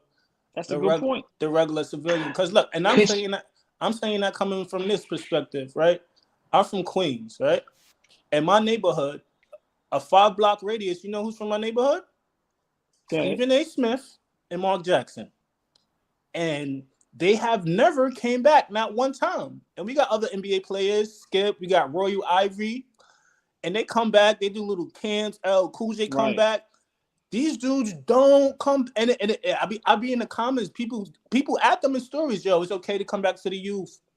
Give back to the youth. Tell them. Even Flea say, yo, I want to brush shoulders with Stephen A. You know, these dudes don't care about us, bro. They don't care. And also, let's be for real. Like we aren't the target audience of First Taken on the street. Right. Like we're basketball nerds. We're people that follow the game, and we like for real. Like we know there's nothing that Skip and Shannon tells us that we don't know about the game. We know more about the game than they do because we love it. Like we watch every game, we study it, we watch film, we talk it through. So we are not the target audience for them. But we are still beholden to what they say because they drive the narrative. So we kind of like we can't escape them, but they don't think about us when they're putting up the program. They think about the people on Twitter that want to talk all day about who's better, LeBron or Jordan, because of whatever bullshit they invent. Like, and that's the thing. Wow. Yeah. Great talk, man. Great talk, man. Great talk, man. I can't wait to see that one person that's just gonna break the mold. Because you can tell, like I said, to me, like the Zach Lowe's and them guys, like you could tell certain things drive people. Like for us, money doesn't drive us. That's why we're on here now. That's why some of us don't get sleep. Stephen A, Skip, Shannon, the lifestyle, the money, what it brings, it drives them. That's why these shows are tanking. That's why Stephen A. Smith made a segment complaining about guys like us on social media that's kind of messing up their ratings. Because once again, y'all not raw, you're not authentic. And Bernardo, you said it perfectly. We could watch a show as soon as the title come on, you'll know what they're going to talk about. Literally. Like they don't even have to open up their mouth, beloved, what up? And you'll know what they're about to talk about. And I'm not even gonna lie. When it's time to argue about Braun, I'm going to Skip and Shannon show and try to get some extra viewpoints about Braun from Shannon. And then I'm off. Right. Because he's more of a fan than me. Shout out to my man Jeezy on the checker from the BX, man. Yo, you want to see what up, beloved? Want to see what Scottie Pippen just said about LeBron and Michael Jordan? Was it recent? Just yeah. He be switching up. Yeah, exactly. But no, I don't know. Lately, he's been on that LeBron James bandwagon. Would be the greatest statistical guy to ever play the game of basketball, and there's no comparison to him. None. So, does that make him the greatest player to ever play the game? I'll leave that out for debating because I don't believe that there's a great player because our game is a team game, and one player can't do it. Like I seen Michael Jordan play before I came to play with the Bulls. You guys seen him play. He was a horrible player. He was horrible to play with. He was all one-on-one. He's shooting bad shots. And all of a sudden, we become a team and we start winning. Everybody forgot who he was. That's good. Now, I don't know about everybody forgot who he was, but that was a good point. Remember, man, listen, Scotty played with him. So certain players, certain like athletes, you gotta respect what they say. I'm not gonna argue with Scotty. He won 6 rings. He was one of the best in the league. I can't knock nothing he said. It's preference though, I feel like, because I feel like, LeBron do go out like a bitch sometimes, and if I'm a Kobe fan, I'm a Joby fan. I can't be mad. I'm like, yo, Kobe would never win out. He would have took it. I understand perspective. Then it's also how you see the basketball game. If you love basketball and you love the right way, you might say like Magic better, Braun better. So it's all perspective, bro. I think. Beloved, what up, beloved? Peace to the black people in America. Yo, I watched both because old boy put me on to somebody last night put me on to Kwame Brown, so I was watching both of them, and I watched Shannon Sharpe. Like this is not even. I understand we got to talk about it because it's bait, not bait, but like it's a subject matter and things like that. But I don't really think that these. I will hope that these people really don't like go to personal shots against somebody you don't know, for somebody else. I agree with all ball. Like that's crazy. Like how you ever gonna like you're an NFL star? How you ever gonna say a person doesn't have a right that made the NBA, that was a #1 pick, from that high he doesn't school, have the right from high school, the and first doesn't have ever. the right to talk about that has the right to talk about basketball? Like, why do you have that gall and audacity to say that? Because a guy gave you some free sneakers before? Like, this is crazy. Like, the world But we live in, meanwhile, he there's Meanwhile, nobody to be criticized. he's sitting across Skip Bayless. Like Skip Bayless haven't touched a basketball in 40 years, and, and Like, he like, debates Skip every day. Like what the hell? but why? But I don't understand why he thinks that he could tell somebody that they can't criticize somebody.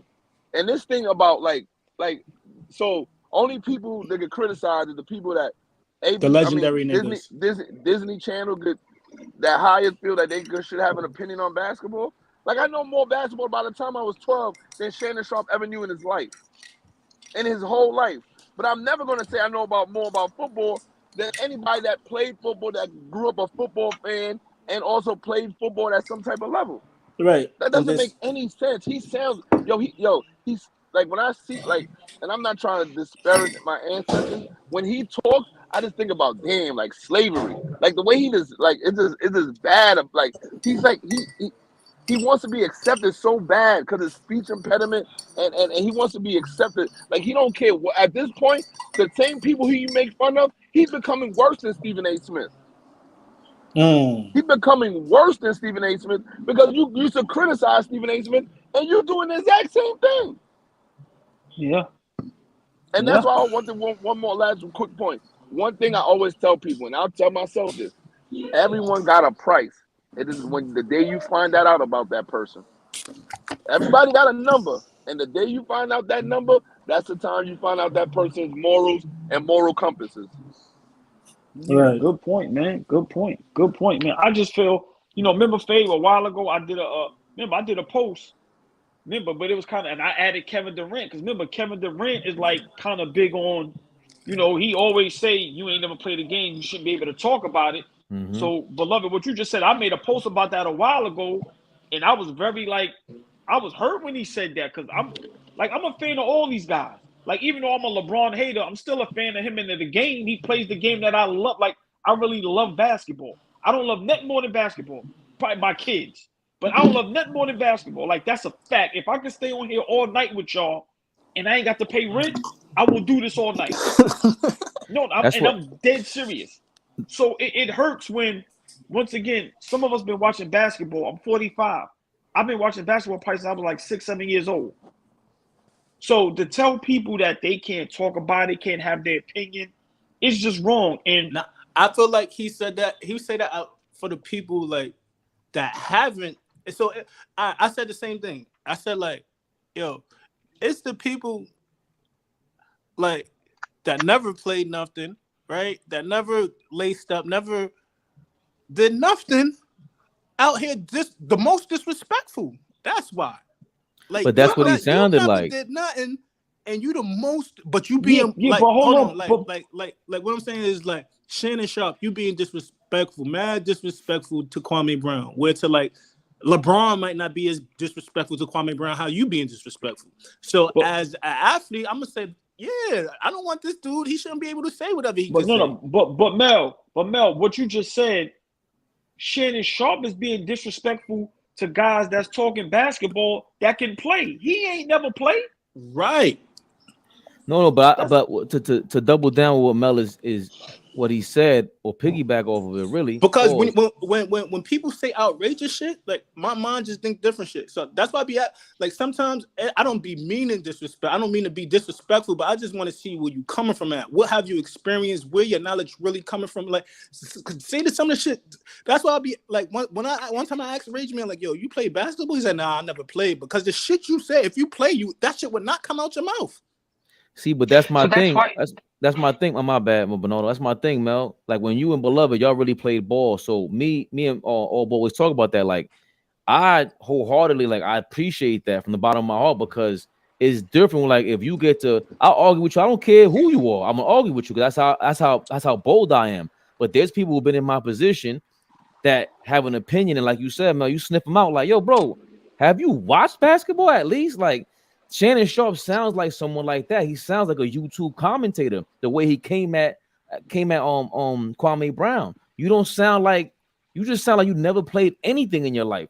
You sound like this, and again, that's why I don't feel bad for you when Skip Bayless talks to you like that, because you invited that kind of behavior.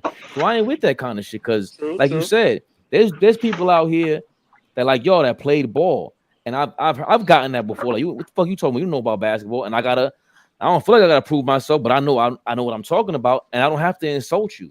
Like the insult, and then sometimes you insult each other. It's a part of it, but we come from New York, so some of that shit is funny. But at a certain point, yo, dog, Shannon, nah, that's the most. It's just vile, bro. Like, there's no point in that shit. I Like, think that I think. Go ahead, can I? Bernardo. Or you want to Yeah, go? go ahead, Bernardo. Go ahead.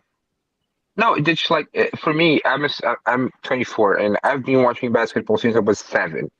And I'm a Brazilian dude, so I never had anyone to talk to, like a guy that competed in high school or college, and a friend of mine that I knew. So like this is the first time in my life, literally, that I'm having the opportunity to talk to a guy like Mel or Beloved, and like I have. But because I've watched basketball so much and I've studied basketball so much, I have like stuff in my head and theories and ideas that I have. But my goal when I meet someone that has played and has done it, like I wanna learn and I wanna test my knowledge uh, against the experience of the person. So I it pisses me off when people tell me like, ah, you don't know nothing about basketball because you never played. Like I know shit about basketball, but I'm not sure. I'm not sure if I'm right, and I like to test my theories against people with people that have done it, and that's like it's a different approach. But to gatekeep and say like you never played so you can talk about it, like how can I learn if I can't talk about it? How can I understand what Beloved and Mel are saying and incorporate that to my knowledge if I can talk to them about it? Like I need to be able to talk. I can't act like an authority because I'm not, but I need to be able to understand and to talk and to learn. So that's my thing. Good point. Good point. Great point. I think that I don't believe in the concept of if you never played, you can't have an opinion or a knowledgeable opinion about a sport. That's never been my concept. What my concept is, when you speak about ins and outs and maybe practice or like how things work in practice or how a rah-rah speech or a coach gets involved with the team or how a bad apple could intercede the team, like one can't like a person like an attitude could take over a team like cancer. Maybe you don't know those things, but like watching the game and watching players over time, I think you can learn the game. You can easily simply learn the game. But when it becomes like certain words like on here, y'all never, and I don't know if y'all noticed it, certain words I just don't use when I'm in a company of men. I don't call nobody the B word. I don't call nobody the F word. I'm very respectful. The only word I probably use a lot is the N word. But other than that, like once you go to that route, that means like you no longer are enjoying the conversation. You're coming from a place of anger, and you're not coming from a place of listening. You're listening to respond and not to comprehend. And I don't think this platform is a great platform. I think when you get to where you have to reach a certain amount of people, you have to be a slight disrespectful to get the clickbait, to get the reaction you want. And that's when it gets to that level, I just tune those people out. That's why like Stephen A. Smith, Shannon Sharpe, there's nothing like I don't watch those guys. Like if somebody don't tell me look what he said, there's no reason for me to tune in on what they're saying. I'll watch like a JJ Reddick. I'll watch certain podcasts, like I'll this clickbait, or I'll go on here. but I watch more like Instagram pages about contracts and things like that. But when it comes to debate shows, I'm not a real debate show guy. Like, I'm seriously, I don't think I watched them in probably like 3-4 years. Like, if somebody don't tell me, yo, listen to this, what he said or that said, I don't watch them because there's nothing for them. There's no knowledge you're gaining, and there's no different perspective you're gaining. The only perspective they coming from is they don't want to make you watch and they just want to yell. And I don't communicate like that. Look, let me say this real quick, right? To Bernardo's point, you don't have to be able to play to know something. I've been around basketball my whole life. I played junior high school. I played high school. Actually was offered a partial scholarship to go to City College to play basketball, but running around in the streets, being an idiot, I didn't take it. I've been around street basketball. My neighborhood, we played basketball all day. Even when I was young, these pit bulls. We played all over Harlem, Brooklyn, upstate, all that. We did all that. I never was the nicest, but I could play, always could shoot. My point is this. We had people that rode with us all the time, but never played. We went to every Rucker game, every Tri-State game, every Kingdom game, all of that. You have young guys that was with us that never played basketball, but they will sit on here and they will argue you as if they played forever. So to me, if you have a passion and a love for something, it doesn't necessarily mean you have to be able to play the sport to have a passion or love for it. And that's what I don't like with a lot of the celebrities or the stars or the athletes. Listen, man, some of us really love this shit. And whether we was good enough, whether we couldn't play, if you love something, hey, man, respect that. So, hey, Bernardo, man, we appreciate that you on here and you allowing us to vibe with you. But once again, we all good dudes, man. And anytime you need our help with anything and you want to discuss, this is what we do. We laugh at each other. Like, we don't make fun of nobody. We make fun of each other. It's all love. It's all respect. But Beloved just made a great point, man. Mel too. But like I said, man, I just think if you have a love and a passion for something, like I love pool. I can watch pool. Go ahead, Mel. I feel like it also goes along to the, like, how Ronaldo just came on, like, very respectful and wanting to gain information. You feel me? If everybody came like how he came, niggas wouldn't say shit like that. But these dudes out here on the internet be wilding, bro. They be out there, they be wilding, bro. Hold on, but I gotta push back on that, Mel, because see, you the type of person that I would have thought you never played ball. I'm gonna be real, because you come off like that. But to me, I think the fact that we're consistent, and the fact that you jump on, you can't let him do that to you, man. I did it. It's okay. I did it, beloved. It's okay. No, because the way he comes off, that's mad funny. I'm myself, and that's that's how I get smarter. Though I say crazy shit, I say shit that might be wrong, and then somebody will check me like Ronaldo did the other day. Guess what? Now I got new information. Right. Now I'm smarter. Right, but Mel, I think that's the difference, that we tend to kill the messenger and the message sometimes. It's like, bro, you got to keep one of them. Something got to stick around. So with you, it's like, we got to know each other on here, right? So it's like, oh no, Mel, that's just the way sometimes people just speak kind of like in Spanish, is de baratao. It's like reckless. Some people are just reckless with their speech, but I can tell your intention isn't. Your intention is you showing up when we're talking shit, just like we do on the block. So to me, it's a fine line, but that's what's scary about Facebook and Twitter and all that, because everything is in written form. So sometimes you read it like a headline, you go, "What is this shit?" Hold on, Mel. Go ahead. You said something about your dad. Nah, because it is 1,000 times more annoying when these dudes is talking down on the high elite, and like you tried to play ball and you didn't do nothing. Like you was the third string of the lowest tier of basketball, but yet this person not allowed to have one bad game, and you going crazy, going super. Like I had to check my boy the other day. Like, yo, bro, you didn't get no minutes on the team, and you talking about this championship don't count. We won a championship. You ain't get no burn. You should know how hard it is to win one championship, bro. Like these dudes, the standards be too high and unrealistic from the people that never experienced nothing. And then they don't come with no respect. The respect is gone. You could say anything. Niggas could say Magic is whack. Like, what? That shouldn't be able to come out nobody's mouth. Don't say that to Yeah, beloved. I said. There's one thing. I'll say it right now to you. Yo, I know. that was you. I know. That beloved. Oh, I That's gotta crazy, go to bro. the nigga. I gotta It's go to his viewing. I'm bugging out. Yeah, Mm. no, I say that all the time. I think in my prime, I think I could go buy Magic 10 times. I will kill him. Nah, but I understand what Mel is saying. It's on 116. I understand what Mel is saying because when I hear him talk, like Mel is the type, like what he just said, like he understands people have an opinion, but I don't think he likes where people get disrespectful about opinion, where a person like made it to levels that we know we couldn't make it because we just didn't have the talent. Like you understand, or we had the talent, but other things distracted us. Like when people like Or I not respect even that, people. beloved. Niggas got the I talent, niggas respect got everything, and still don't make it. So the niggas who made it is exactly. like, Cause they have you have a think about it. You have to have an extraordinary talent or super discipline. Cause I know niggas that both. worked hard enough. Like all four told me last night. I know niggas that was not better than me, worked hard enough, got better than me, and made the best of their opportunity. Facts. Ooh. Facts. Like one thing that I see in NBA fans and NBA coverage that I think it's unbelievable. It's the amount of weight that one game can have in a person's legacy. Like we, a guy comes out of a he shoots badly on a playoff game in a decisive playoff game, and all of a sudden he drops from 6 all time to 15. Like what the hell is it?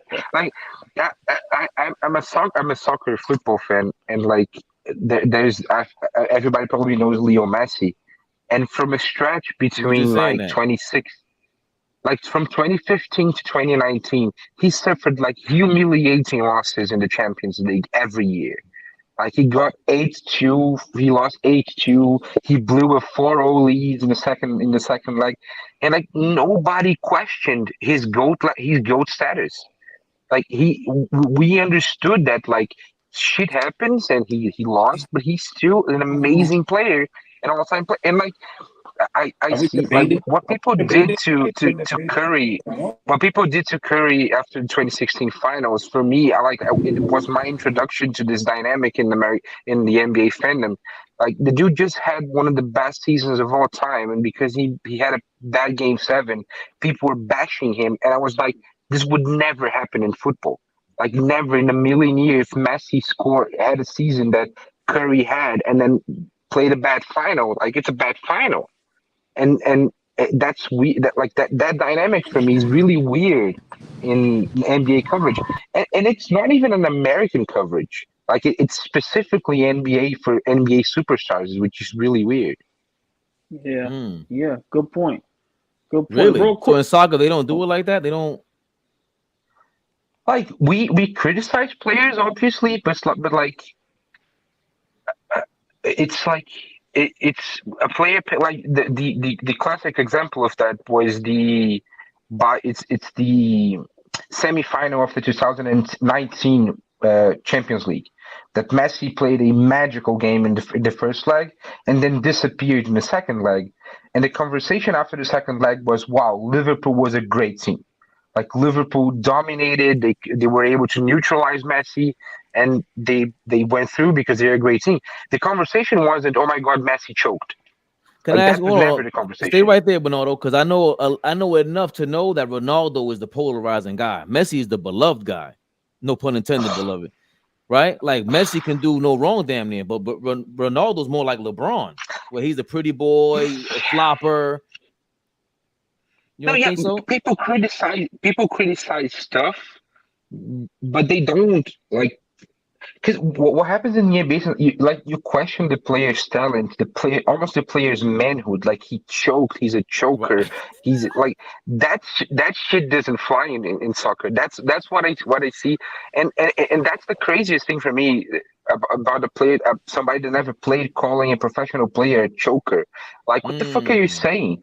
How can you say a guy that went to the NBA is a superstar, went to the NBA finals, and he choked? Like like the implication of that, like that player is a bum. Like he that for me it doesn't.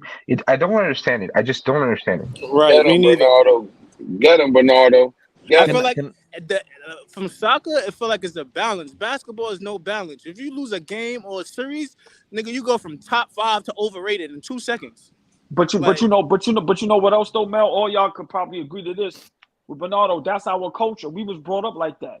Like with basketball, we was brought up to talk shit, argue about it, yell about it. And if somebody mess up, all of a sudden they trash, they garbage, which we know they're not, but that's just how we speak. Like we exaggerate everything. So that's kind of how we are over here in the States, but mainly about basketball, because we're not like that about baseball or football at all. Like if Tom Now Brady, we are. Nah. Yeah. If Tom Brady has A-Rod. hold on. If Tom Brady has a bad game, we're not going to say he's trash. He's not the GOAT. But listen, once LeBron have a bad game, and I can admit this, we go berserk. Basketball, we just do that for some reason. I think we were doing that before. It was Tom Brady versus Peyton Manning. It's like we did that before. We used to call Peyton Manning a choke artist. That was up there, bro. A-Rod in baseball used to be called a choke artist. Yeah, bro. Knob block in baseball. These people are known for this shit. I'm telling you. Listen, basketball, you could have a career like LeBron James. You see what we say about LeBron because he got swept? Right. But remember, also, but hold on. But what fact is Tom Brady, he does get the smoke. Quarterbacks in football do get smoked. And in basketball, remember, not nearly enough. Like what happened to Tom Brady this year? He got smoked by the Dallas Cowboys. Nobody questioned his legacy or whatever. Nah, because it's this. But again, he's already cemented. Like LeBron. So is LeBron. LeBron is what the hell? LeBron is at worst the second best player LeBron, ever. Listen, I could push back on. I'm talking about not pushing back on whether he's. For me, he's up there with Mike. But we're talking about being a performer in the clutch. You could always push back on that because to me that's always been a flaw of his. Period. There's no way around that. Tom Brady's known for being clutch. That's a different category. Real quick, y'all, because they got the Lakers. They unrestricted free agents. They got Russell, Kyrie Irving. They just had a whole bunch. Brook Lopez, Porzingis, Middleton, Draymond Green. Just real quick. Y'all thoughts, who do y'all think is going to be moved and who y'all think is going to stay? I think Green stays in Golden State. I think Draymond goes to the Lakers, and I think Middleton goes to Dallas, and Brook Lopez goes to Dallas, and they keep Kyrie. And they start 5 next year. It's Brook Lopez, the power forward, Luka, whatever that shooting guard. Middleton and Kyrie. Wow.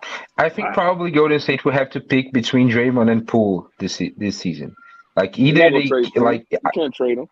You think he's tradable? You don't think we can trade him? Why not? Why would you trade old? You never trade young for old. Never. No, you can trade Poole for another young guy. You don't need to trade Poole for an old guy. Bernardo, you very rarely see you trade a young that you drafted for a new young. You don't do that. That's you got to show me where you saw that at. I'm not telling you how it has to be done. NBA doesn't work like that. NBA is talent for talent, or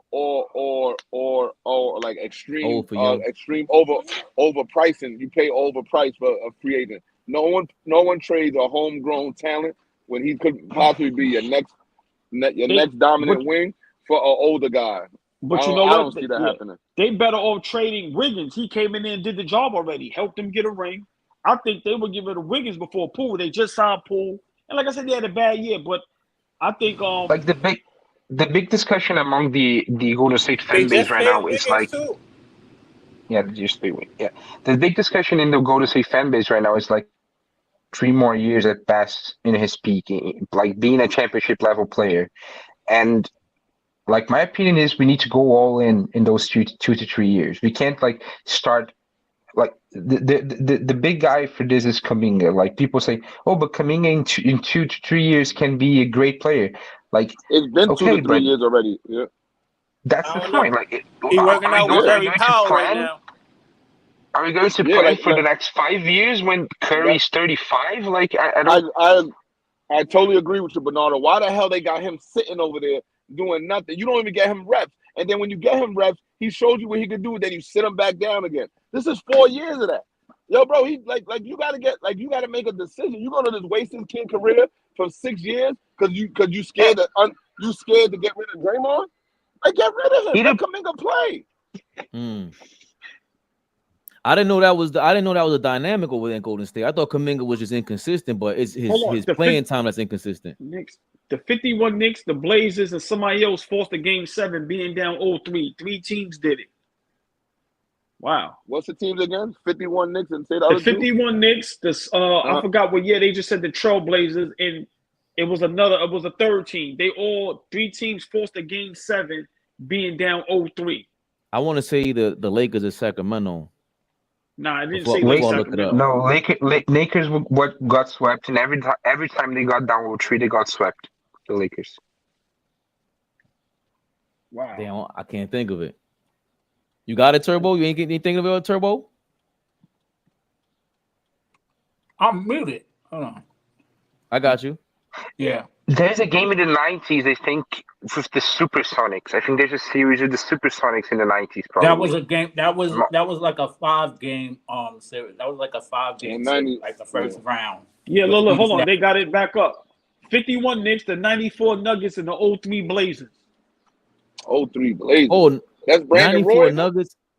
94 Nuggets, 0-3 Blazers, and the 51 Knicks. I just said it. The 94. They all forced the games. They didn't say if they won or lost, but they must have lost. But they all forced a game 7 being down 0-3. Yeah, because nobody ever won. Only the Boston Red Sox won in any sport, I think, and maybe someone in hockey. Yeah, that's no, hockey. I think the Blackhawks won once last decade. Yeah. Turbo. That Red Sox shit, man. Blazers team. That's Brandon Roy. Oh, nah. That's Rashid and all of them. And that's Bonzi Wells in them. Mm-hmm. Bonzi Wells. 0-3. Damn, that might have been why against. You did that, bro?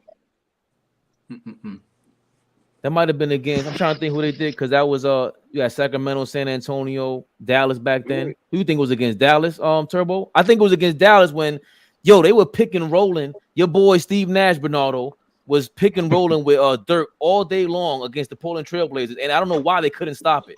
Like she kept dropping back. I'm like, no, that was the Dirk, year. bro. I think they played the year after because the Lakers beat them in the first round that year.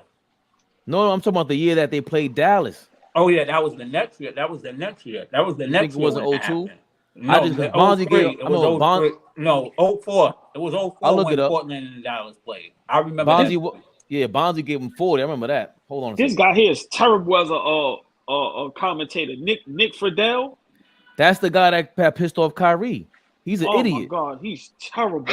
Yeah, I don't like. Don't get me wrong, Kyrie. He misspeaks, so like he shouldn't be talking like the way he does sometimes. But that guy always antagonizes him. That's why I said, yo, bro, just know who you dealing with. That guy right there, he's the Nets reporter. He's always on the sideline.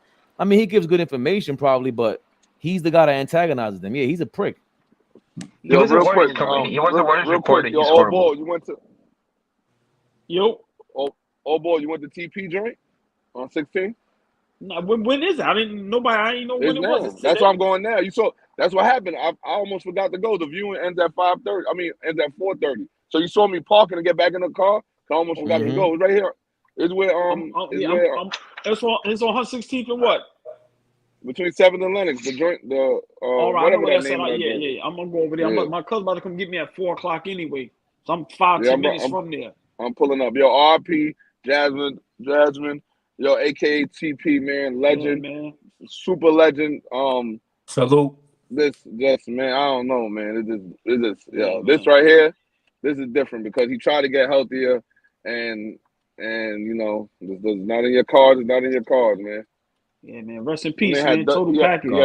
He had double heart surgery, back-to-back heart surgeries. Damn.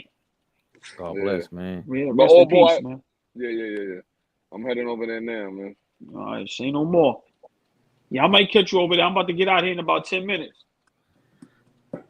Yeah, so that it was the 02-03 Blazers team. They played Dallas, the Mavericks. They have Damon Stoudemire, Bonzi Wells, Scottie Pippen, and Zach Randolph coming off the bench. Exactly. Yeah, that was that Blazer team. Okay, that's Zach Randolph rookie year, right? Is that the Blazers team where they win Game 7 with the Lakers and lost? No. They went before. 2 years. They went before. 7. They went 7 against the Mavericks and they lost because they were down 0-3. But Bonzi Wells kept killing them. But then that's what I was saying that they kept Bonzi falling for that was tough. stupid pick and roll with the Mavericks. I couldn't believe it. I can tell you who's on that Mavericks roster. That's Steve Nash, Dirk Nowitzki, Ray French, Jerry Stackhouse. No, not Jerry Stackhouse. Michael Finley. The other Finley. Remember the skinny Finley dude? What was his name? Like they used to wear the hot Finley socks. Smith? No, Perry, right? No. His last name Perry? Something like that. He used to play for. Oh, hell yeah. Hell yeah. Yeah. Look at the top of the roster. Read the roster out real quick. I'm about to. I got to go to the game now. Yeah, he played for Phoenix too. With the stupid ass high socks. High socks. Yeah. Yeah. I know Ray Van French should Exel be was on on there. that team too. Yeah, Ray Friends, Steve Nash, Nick Van. Uh-huh. Remember we were talking about that team the other day, beloved, with Nick Van Exel. Yeah, because I was telling you, like, I thought Ray Friends was gonna kill the league the way he played. They should. I think that's when Dirk got hurt against San Antonio in the conference finals because they were the most vicious offense back then. To me, they like Van Exel off the bench was insane because he had just came back from Denver when he was killing. No, he went to Denver. I'm sorry, he went to Denver later on, like 4 years later, and led the league in scoring for half a season. Damn, man. TP got the block shut down. All boy. I already know you gotta find. No, I remember. I'm got to pull over somewhere and walk. Yeah, now I'm a double park on the African side. Yeah.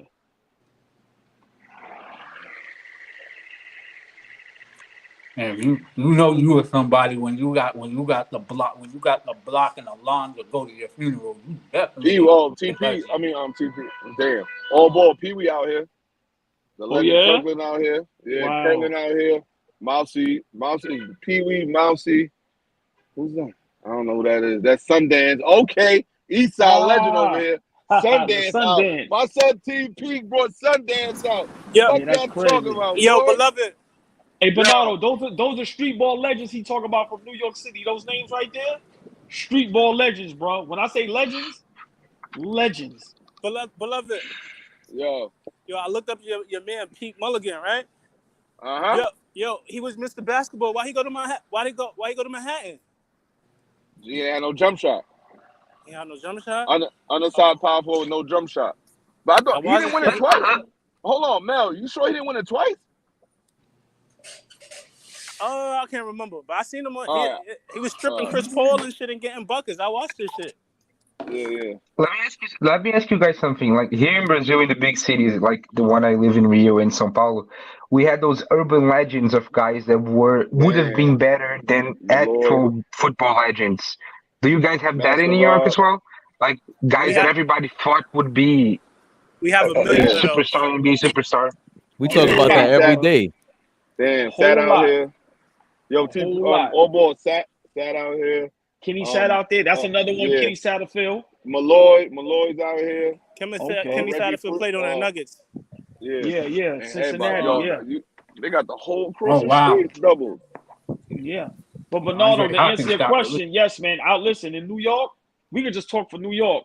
Man, listen, it's probably thousands. When I say thousands, man. Like, and we could give you names for days that, just for some reason, life happens and they didn't make it, but definitely had the talent. Definitely.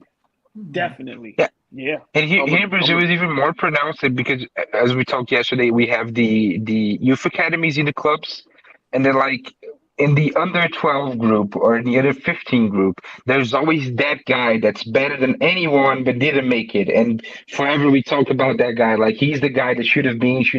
Like that, I think there are two guys that people said was better than Neymar in the Santos Academy and never made it. And those guys become legends, like the ones you guys are saying. Yeah, exactly. Yep, that's how it be. Yeah. Come on, he just said somebody Pee Wee Kirkland. He turned down the NBA because it wasn't paying enough. Things like that. More money. He was getting more money in a week than they was about to pay him for the whole year. A week and a day, probably, beloved. That's and then to add to that, like we always talk about the with racism, Bernardo. Like back then in the '60s, they had a quota for how many black people you could have on a team. There was a quota against that, and also the style of play. Like they were rejecting the style of play. It was considered a black style of play, like with more street ball. The ABA is another league in the '60s, I think, called like the Eastern American League, something like that. They were like the ABA before the ABA. So the NBA was hating on it. They looked at it like like there was just a more professional style of play they would call it, but they were missing out on all the real style and substance that you saw with the ABA. Remember, the Harlem Globetrotters was a real team before it became like a spectacle and a joke. Like, even though I don't want to say joke, that was bad, I'm sorry, but before it became like just straight entertainment in the show, they was a real basketball team, huh? Too commercial, as they would say. Yeah, that's a fact, man. That's a fact. Yeah. That's actually something that would work. That's part of the motivation for the channel as well. Because you got a lot of guys like you see Beloved that they're gonna run off names. I never heard of these names. I just sit here just like all right, who's that? All right, how is he like this guy? And they'll just we'll do comparisons to get a feel for it. Like the guy I just mentioned, Pee Wee Kirkland, he turned down a deal. He said that he signed a deal like Moses Malone, where you could get a 1-year deal or start off deal to go to the NBA straight out of the high school. And Moses Malone wasn't the first person to get that kind of deal. So there were guys in the 60s. There's a guy named Joe Hammond from Harlem at that time period. Could have played the Destroyer. Pat Riley beat him out for a Lakers spot back then. Pat Riley to this day will stop in the middle of a whole party and shake that man's hand because he knew that Joe Hammond was actually better than him. But they needed Riley for, it could have been the whole stylist. It could have been the racism part. But they wanted Riley instead of him on the Lakers. So Joe Hammond is one of these guys, the street legends that actually play ball. Connie Hawkins is another one. He got blackballed from the league. So he would show up to these other places and be like the original, like Michael Jordan, just jumping over everybody. Oh yeah. Oh no, he was the original. He was all of those. All the DNA from LeBron to Kobe. That was Connie Hawkins in one. Come on, rest in peace, Ali Mo. You got Booger. It's so many, man. Like it's I'm no Melon. What up, Zach?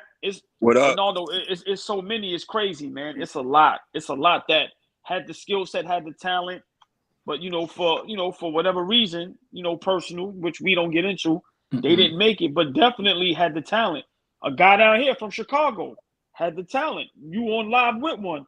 Guy was a great point guard, man. So it's a lot of guys, man, that, have the skill set, but, sometimes life happens, things happen, and they don't make it, but still legends and still have a ill basketball history and story that they can tell, man. So, Bernardo, man, it's a lot. And you on live with a guy right now that he played overseas and was a great player and things of that nature. So, yes.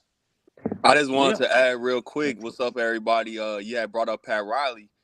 People don't realize he was part of the original Fab Five with Kentucky with the legendary Adolph Ruff. So it wasn't like Pat Riley was just some guy. Like, he was before Jalen Rose and Chris Webber. Like, they were known as the Fab Five in Kentucky, and they was known to play really fast. And what makes it even more historic, they lost to the first all-black starting lineup, Texas Western. That was Pat Riley and them. Which was, like, for that period, a major upset because they didn't lose. Crazy. That Pat Riley team didn't lose like they that. was undefeated. Yeah. Yep. Yeah. So, that's what they made the movie about? Yeah, that's a true story. Yeah. Oh, I didn't know that was Pat Riley. It was on that team. Yeah, he was an All-American. Like, he could hoop for real. Like, No, but I didn't know he was on that team. I didn't know he went to Kentucky. In the movie, they announced his name and all that. Pat Riley, Yeah. Because they were and Beloved. Not Beloved. Zach. Hey, you know one of the crazy part? Him and Kareem Abdul-Jabbar played against each other in high school. Yep, I knew that too. Yep. Where's he? He's from Connecticut? No, he's from upstate New York. Pat Riley's from upstate New York. Not Poughkeepsie. Yeah, I forgot where he's from. Okay, yeah, like, I never knew he was on that team. Riley's a New Yorker. The time go by so fast. You just remember him as this great GM and a great coach. But he was a player within his own right, and it was revolutionary too on some basketball nerd stuff because they were the first ones to kind of start 4 guards. That Kentucky team, like it was unheard of the way they played back then. They thought it was no way Texas Western was going to be able to keep up with them. Kentucky was supposed to be so fast and all this other stuff. So the way they play as far as like the dribble handoffs, the pick and pops, all that. The man cut. They ain't playing around. And remember that 1-2 dribble that the people talk about now. That's what they was doing. They wasn't exerting their energy and doing all that now. 1-2 pass, cut, layup, jump shot. Yeah. So great point, Zach. That's a fact. This is mid 60s or early 60s? No, mid 60s. Yeah, I gotta look this up. Gotta be. Who's the coach? Don Haskins, legendary Don Haskins. Texas Western becomes UTEP where Tim Hardaway went. What? Crazy. Who else went to UTEP? Hey, man? Bernardo, you hearing all this history, right? Texas. Say that again. Texas Western. It was called, but now it's UTEP. Wow. You know what's crazy? You know what's crazy, Zach? One of my guys from Houston, he played football at UTEP, and he had my guy Kwame. I'm blanking right now. There's somebody else that was a pro that went there, man. I'm blanking right now. My guy was good. He had a couple of and Tony Archibald coached him in college too. I didn't know that. Oh, Tony Archibald. Did Tony Archibald go there? Hardaway in college. I didn't know that. Wow. Dope. I didn't know that. Dope. See, again.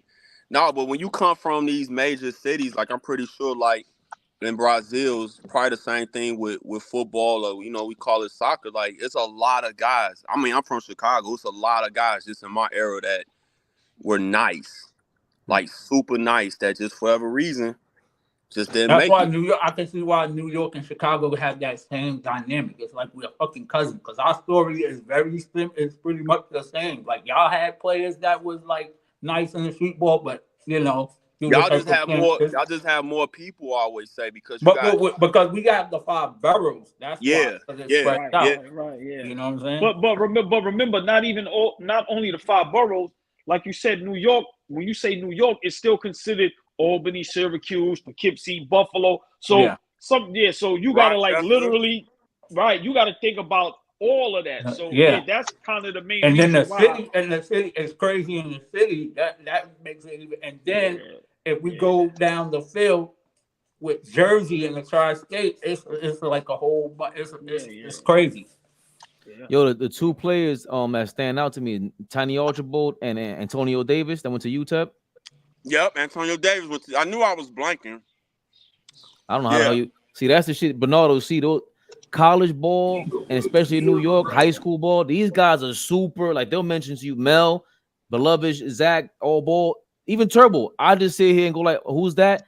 They're gonna mention you players you never heard of before, but you better respect. Like you're gonna gain a respect for them because in the pros they might not pan out, and you might think him, well, he's a bum, and all of a sudden they'll tell you like, what? That guy was a legend. They'll be legends in our heart. Like Felipe Lopez is always going to be a god in New York, no matter what. You talked about Felipe Lopez the other day. I had no idea who he was. That's because he was talking about LeBron. Hold on, make y'all laugh real quick. Booger always tell his story, right? He go, yo, too. We said, yo, remember, I'm nice. Nobody doing what I'm doing. He said, I played against Felipe. He said Felipe spin, bumped off him, and hit an and 1-3. He said, yo, too, I knew that nigga was 18. He wasn't no 16 years old. He said that was a grown man. But he always give him his props. He go, yo, Felipe was the truth. He like, yo, we played against Felipe in high school. He said, listen, man, nobody was doing what that dude was doing. He said he was tough. It's crazy. The crazy part of that story is I got a dude in my hood that say he used to kill Felipe. He was younger than Felipe. And his peers vouched for him. Yeah, I can believe that. Remember, back then, it was an honor if you played defense and got killed by guys because you had to play defense. Like today, the way the game is, like back then, you had to lock up. Like I know when I played, and I didn't even play on that level. We wasn't playing no zone. Right. Yo, it was so crazy. It was so crazy. Like an NBA player might come, right? Somebody might come to like 55th. Or like to a regular tournament to play, and they'd be like, "Yo, you're going to see everybody in the community going to see the NBA player." Yeah. Jerry Stackhouse or Jamal Crawford. Let me get out of the NBA player. But real quick, Mel, before I get out of here. Might be somebody on the other side. Oh, I'm sorry, I'm gonna jump back in, but no, I'm just saying. Back then, everybody was getting killed because you had to play defense. Like if you didn't play defense, you couldn't get on the court. He was done. He was cooked. Yeah, like I don't care how good you was. If you did not play defense, and Zach, no, I ain't lying. And Zach played on a high level. You had to get your man as soon as he got the ball. You wasn't standing at half court waiting for him to dribble up. No. Look, sub, get you out of there. You'll be sitting on the side on the bench like this. Look. So, now everybody got killed back then. The best. Somebody gave them 40, but of course you come back and do your thing. Yo, I'm gonna come back in. Let me go get my son. All right, because you're disappointing Pasha Man right now. Pasha Man. Do you guys Nah, know that's who is a- unofficially the leading scorer in the history of basketball in the whole world? Do you guys know who he is? I think Not it's Oscar Smith. Oscar Schmidt. Yes, exactly. And he's Brazilian. That's why I Yep. wanted to say it. Oh, this is the He's second my guy. Oscar He's my Schmidt Brazilian reference. guy. Scoot was just talking about. He said he's how you say, an inspiration for these guys, Kobe and everybody. For I never Kobe, heard of him until Oscar last Schmidt, week. It was Kobe grew up in Italy, and Oscar was the biggest star in Europe by the time he grew up. And the Oscar Smith Brazilian-led team handed the U.S. the first international defeat in '87 in the Pan American Games in Indianapolis. It was And 88. like It was 88 when it happened. No. It was '87, '88. They lost to the Soviet Union in the Olympics. Yeah. It was the back-to-back losses that prompted the Dream Team era. So Yeah. That's why Schmidt missed out, because back then he would have been They came to the couldn't- NBA, but he didn't want to give up playing for Brazil. So he turned it down. He turned it down. And he was part of he that almost played to the 84 Nets. draft. He almost played with the Nets, and then he turned it down because he couldn't play was for part of Brazil that anymore. 84 draft. I was like, wow. When I saw 84? the documentary, he was part of the 84 draft. Nah, that's crazy. Him and Otis Thorpe, all of it's crazy. John Bernardo, talk to him. Was in that draft. It's crazy. Nah, he was nice, bro. Like, him, and then they talk about Andrew Gaze, out of Australia, another guy, but Oscar Smith was the truth, bro. If you haven't seen that documentary, you should check it out. Actually, I haven't seen all of it, but I kind of already knew his story. But nah, he was nice, bro. He was nice. He was real nice. What's the name of the documentary? He's a legend. The 84 draft. It was up. the 84 draft. That's what we're talking about. Or no, I don't know if there's another one that I'm unaware of, but I know it was the 84 draft. Yeah, the 1984 draft documentary. Yeah, and another one who kind of slept on, and he wasn't a part of it, but because of circumstances, I posted on the other day on my story. Tripping on the time. Oh, Alvin Robinson. He was in that draft too. 84. Yeah, that draft was loaded. Mm-hmm. That draft was loaded. Yeah. Super defender. Yeah. And he was one of the fourth guards to win Defensive Player of the Year. Yep. Flea, what up, Flea? Yo, what up? You got something to say about your man Kwame Brown? He's you were very adamant over there. He's a fucking clown. He's a clown. Like, Kwame's a clown? Huh? Kwame Brown's a clown? Kwame's a fucking clown. Okay, do your thing. Go ahead. You got the floor. I did, and that's really why I wanted to jump in here real quick. I said this last night. This dude is building notoriety off of being almost like a shock jock, almost saying shit, almost saying fly shit, saying controversial shit. I said, he's not talking basketball. He's not talking about what's going on in the playoffs. He's not giving us a critique about what he sees on the floor. Every time we hear this dude's voice, it's talking shit. And quite honestly, I would much rather not even hear from him at all. We know what you did as a pro. We know why we heard from you a couple months ago. Okay, you got fed up. You want to defend yourself. Cool. That's over with. Every time we hear you, the basis behind it is very negative. Okay, you want to critique LeBron? Cool. But the connotation, the tone, everything is very, very negative around him. If he was talking the game and mixing in his opinion, I'd have no problem with him. But he's just a shit talker, and I could do without him. And that's just where I stand with it. Zach, you didn't get to go. Yeah, go in on that. I know Zach got the finger on the trigger. The way I look at it is they should have left that man alone. So now you can't expect him to be quiet. Like, he was over there chilling. They wanted to keep talking about him. And to be honest with you, the delivery could be questioned, but a lot of stuff he's saying is a lot of truth in it too. To me, a whole lot of truth. I'll put all of them in the same box. To be honest with you, none of them are no better than the next one when they on those platforms. And I'm gonna say it like that for a reason, because with some of them, we see different versions of them depending on, like Shannon Sharpe, we see a different version of him on his podcast. JJ Redick, we see a different version of him on his podcast. When I had Kendrick Perkins on my pod, that's a different version of him. You know, they all, so I don't take none of that stuff, in my opinion, too serious anymore because I understand it's all entertainment. And, you know, some of the stuff he said be funny. Some of the stuff I do agree with. But big picture, Flea, I do agree with you from this standpoint. Big picture, I really don't care about all that stuff like that. If somebody asks me my opinion, like y'all just did, I'll give it. But if nobody put it in my Twitter timeline, I wouldn't even have seen what he said because I don't watch none of them shows. I don't watch none of that stuff anyway. I understand what it is. So I put them all in that same category. It is what it is. This is where we are in 2023. It's not about substance per se or quality. It's about being entertained. And I will say this with him, though. I would stand on this, though. They should have left him alone from the start. Sometimes let people be, man. Now he feel like, hey, I let this go on for years. I'm gonna say what I'm gonna say, whether people agree or not. I can agree. I definitely can agree to that. Yeah, I think that's what's going on with him. He like, oh, y'all didn't woke this giant up. Now I'm gonna just start talking.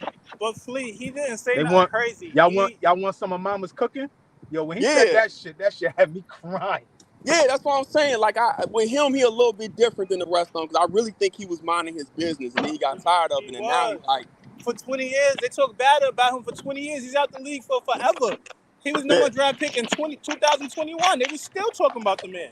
So he got to be a strong man to let somebody discredit you every single day. Kwame Brown for 20 years. You feel me? You got to be a strong individual to let that slide for 20 years. I'm not letting that slide. He became the synonym of a bust. Like when you talk about a bust, is a Kwame Brown. Like that's tough for an individual. But it's hard to call somebody a bust that's been in the league for 10 years. If he was in the league for like 2 years, then you can be like, all right. Yeah, he had a 10-year career. I ain't got nothing bad to say about him as a pro.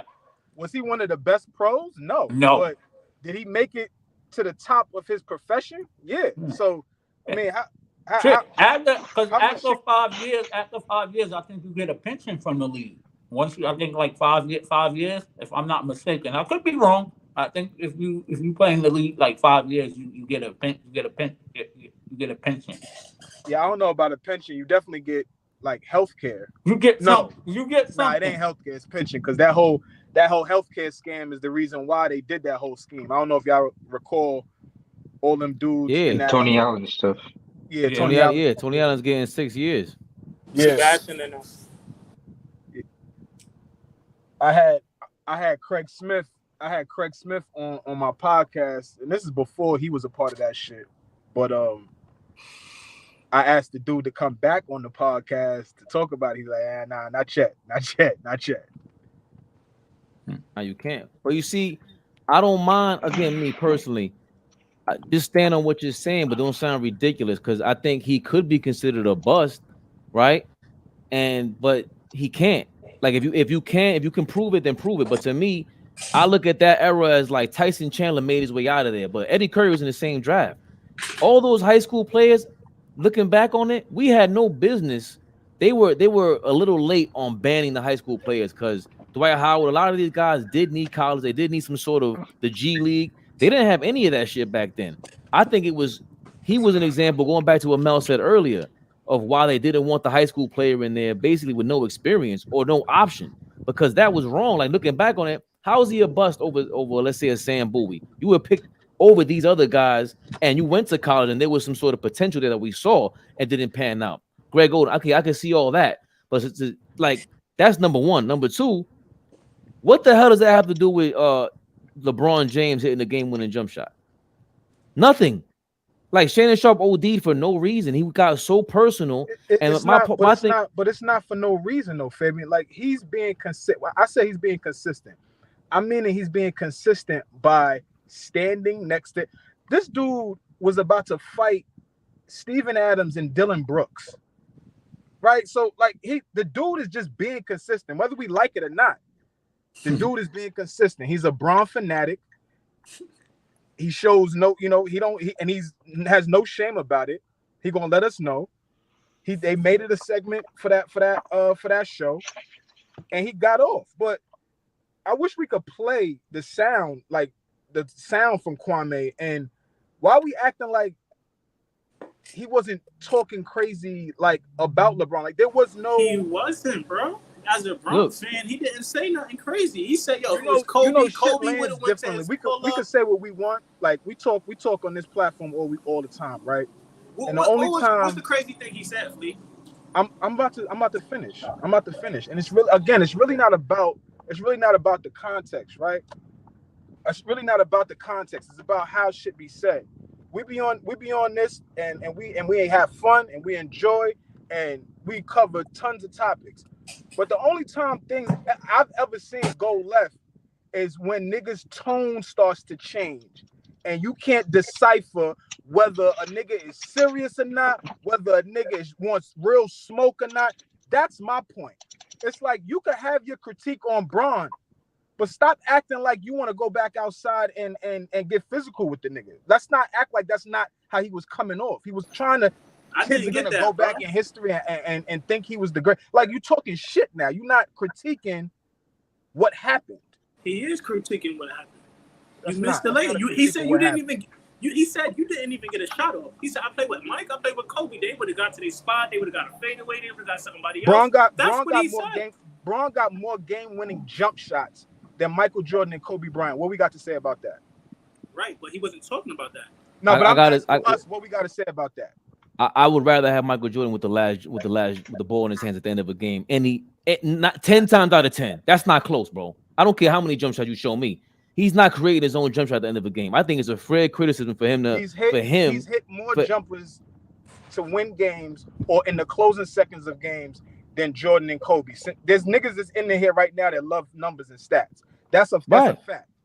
But I'm telling you, I don't care. I've seen them both. I've seen Joe Johnson at the end of a game. I'd rather have Joe Johnson than LeBron James at the end of a game to give the game-winning jump shot. If I just told you that he has more of those that you like, he has more, but you would rather somebody else do it. No. Because I've seen how he's done it, bro. A lot of those shits, let's say the Orlando Magic jump, the Orlando game winner, the one with Chicago, it's all momentum for me. So yeah, in their circumstances, he probably fits better because he's bigger and everything like that. But I'm talking about 10 seconds. No, I was just gonna say the shot that Kobe hit over D Wade, the bank shot, right? Y'all remember that shot? Yeah. That was a momentum? Or that's definitely 1,000%. But hold on. But again, the Cleveland shot with Mike, the shot at the foul line. That looked like skill. That looked like give me the ball. Luckily Ron Harper's not on me. Like they broke all that down. Yeah. He's using that was a Michael Jordan jump shot, bro. We've seen that in a regular game. That's fair. That's what I'm saying. That's fair. I'm just saying. So what I'm saying is that's right. But here's what I'm saying, Fleet. I don't think that Kwame Brown. I think he had the same tone like this. You just take it like I don't know why you taking it like it's. I can't see how it's personal with LeBron and Kwame Brown. I don't see it. I'm fair. I'll stand corrected. I ain't gonna jump out there and act like I can't be wrong. So I'll go back and re-listen to the sound.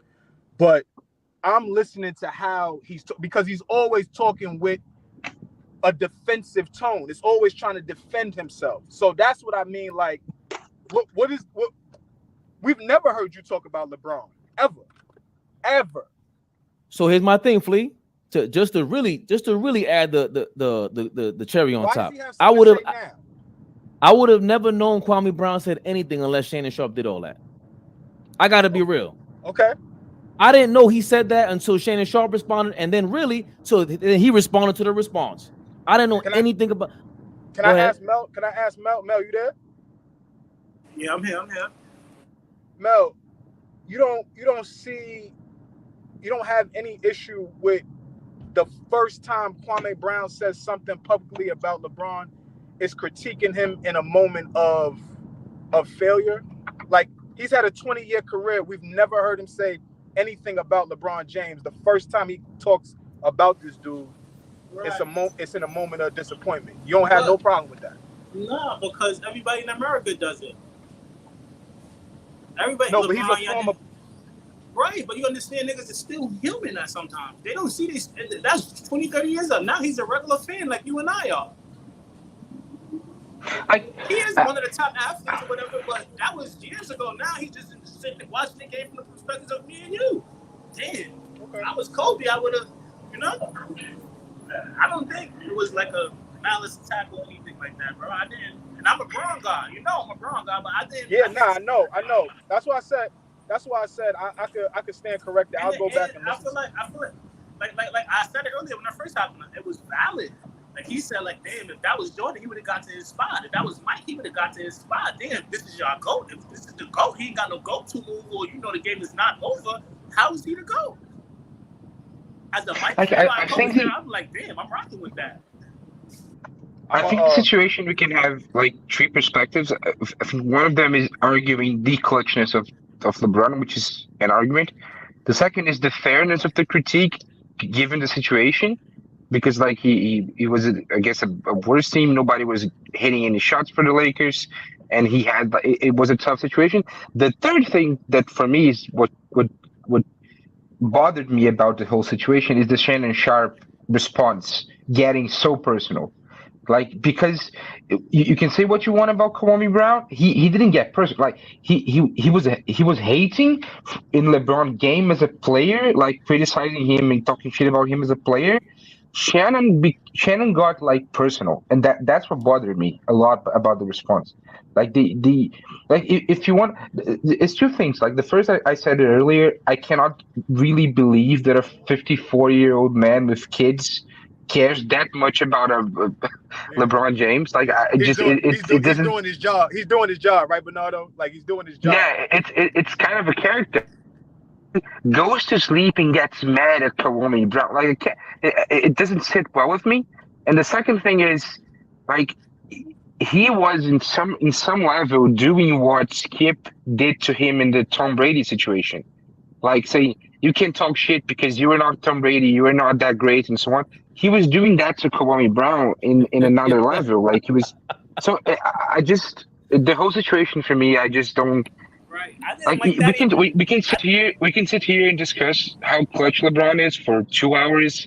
I think he's clutch. I don't think he's the clutchest, but I think he's a clutch player.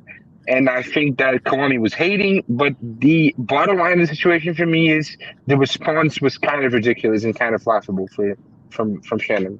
I gotta be real with y'all. I have to go back and listen to both sounds again, because the Kwame shit didn't land on me the right way. I'm hearing him and not really hearing what he's saying. If you feel what I'm saying, Fave, like I gotta just listen to it to hear everything he's saying. The shit that's drowning me out is obviously his accent, but his tone. It sounded very aggressive. You know what I'm saying? So I'm being honest with y'all. You know what I'm saying? So I gotta go back and really. But see, I don't know, and I definitely want to let you get more in here, because I know you're driving and you're short on time. See, I think that's what it is. And then look, Bernardo made the same point I made, but he brought it in even further. Pause. Because he reacted the same way. Shannon Sharpe responded even worse. He had a high-pitched tone. Like his whole, like the way he capitulated to Skip, bro, in real time was awful. I lost every ounce of respect I have for him. You know how Mel be sounding when he get excited and shit? Y'all know. Y'all know how Mel get. Right. But and then that's why I'm Team Kwame on this, because right, like Skip said he didn't go to college because he had a bad basketball coach, and you let him say whatever he wanted about LeBron. So I was the number 1 overall pick, and one of the 1% of the world making it to the NBA as a number 1 pick, and I can't critique LeBron. You crazy as hell. Right. Now I feel that, Mel. Now I feel that 1,000%. What's the difference between a clutch player and a killer like Jordan, or is Jordan both? Can you be both? I think, someone who's clutch is a killer. Yeah, of course. See, me and Mel always talk about this. That's why I love what Mel said. Clutch to me is not the last 10 seconds. It's not the last 2 minutes. Clutch to me is all way more intangible. Game 7 is clutch. Game 4 is clutch for Tatum. So if Tatum ain't show up the first half, you're gonna be like, yo, what's going on here? Right? Clutch to me is a moment. There's no real way to describe it, in my opinion. Because again, going back to A-Rod in baseball, they did the same exact shit with him. Yo, but in the But in the 7th inning and on, he's batting 350. Yeah, against the Minnesota Twins, they suck. He ain't Derek Jeter, bro. A-Rod was my favorite player in the 90s till he went to the Yankees. I'm a Mets fan. When he went to the Yankees, I'm like, bro, there's no comparison. Derek Jeter in crunch time, we know him. It's, you know what else is clutch? And nobody wants to say this. When you picking up chicks, there's some dudes who got it and some dudes who don't. Some people just got the like it you factor. could drop certain niggas in a spot, and the niggas gonna be able to navigate, and certain niggas just can't navigate, right? Right. Certain I'm niggas one of them don't niggas know. too. I'm not saying I'm clutch like that. You drop Mel in any spot, he good. I'm telling you. He started twirling his head. Good. The high pitch is gone. All of a sudden, it's no. I'm Melvin. Nah, I'm a smooth talker, man. You get the 12 p.m. bell. For me, there's a smooth talking. For me, there's a certain type of skill set that gets you, like, it makes sure you can have more success in close situations down the stretch of games. And for me, that you can say that's being clutch. But I see, like, being a killer, something like you said, like your ability to impose your will in the game in games of high leverage situations. So, like, throughout his life, like I've seen Steph play almost every game he's ever played in the NBA. I don't think he's a clutch player. Like, I've seen him be overwhelmed in late game, last 10 seconds, last minute situations. But I think he's absolutely a killer, because in games that he has to take over and dominate, he has done it over and over again. But his skill set makes so that sometimes if you double him and if you pressure him in one possession, he can. That's the difference for me. Like, That's a great point. That's a great point, B. so that, and I think, honestly, I think LeBron is more of a killer than a clutch player, but I think it's both. Like, throughout, because he does it differently. He puts pressure in the defense, and like I can understand what you're saying about Kobe and Jordan, that, like, you can predict exactly what they will do every time the game comes down to a one possession game. They will be able to get to the mid range, rise up, and either hit or miss a contested shot, and that makes it more reliable. But, like, LeBron has done everything, like tough 3-pointers, floaters off the glass, kicking out to 3-point shooters. Everything you want to see from a clutch player, LeBron has done it. So I think he's a clutch player. I think when it comes to that, Bernardo, is the first half of his career, and from what I saw, I can see when he cramped up. I can see when his palms got sweaty. It's visible. Against the Mavericks, it was the most visible to everyone. But to me, that was the critique for him. That's just who he was for whatever reason. And but I don't care what Cleveland. No, as soon as he went to Miami and he got embarrassed. Like, you need to get embarrassed. You need to go through that growth period. But even then, there was still Kobe Bryant had 3 air balls in his rookie season, against the Utah Jazz to end his season, to end the Lakers season. After that, maybe he wasn't clutch, but in your mind, you still said, "Yo, I still gotta respect this dude for shooting 3 air balls like this." You shot a 3rd one. This guy's nuts. What you're saying isn't about ability. Is that LeBron shrunk in some games? Like, he went away from the ball. He didn't want the heat. But once he got over that mental hurdle, he was great in the clutch for like 10 years straight. That's what I'm saying. He's still. But I think that's still the criticism with him when they like you just said about Steph Curry, right? That was a beautiful point, because there's a game plan for Steph Curry. You double him, you physical him all game, and now he has no rhythm. Yeah. There should not be a game plan for LeBron when you're 6'9", and we've seen people your size get to a spot or develop a mid-range game. Joe Johnson was damn near your size. Like, we've seen players do that. So when you're not able to do that, okay, in my mind, it doesn't take you down from the top 10 or top 5, but I gotta compare you to Michael Jordan and what's your strength, what's your flaw, what's his strength, what's his flaw, and it's a part of it. Like, there's no way I can't factor that. A big reason why Michael Jordan is because you don't want him with that damn ball in his hands. There's a big difference. That's why when you say what's a killer, do you want Michael Jordan with the ball in his hands? That's a real legit question. LeBron James, you want okay, we could game plan that. He's gonna kick it out. Like, one thing is, the biggest offensive play of LeBron's career, he wasn't involved in it. which was the last possession against the Warriors in Game 7, 2016. Like, he didn't touch the ball. He The ball was was in though. Kyrie's hand, and he went to take the shot. So that's the thing that I understand. But that's also smart. Like, he recognized Kyrie Irving's a better one-on-one player than he is. Right, but So, look, the footage is not. It's so crazy. The footage is not even on. It's not on the internet no more. But Ty Lue called the timeout. I watched it. I don't know where it went. Ty Lue called the timeout. Braun walked to the bench. Ty Lue's drawing up a play. He's walking to Braun. Kyrie is walking into the huddle. He's not in the huddle yet. Braun is sitting down. He points.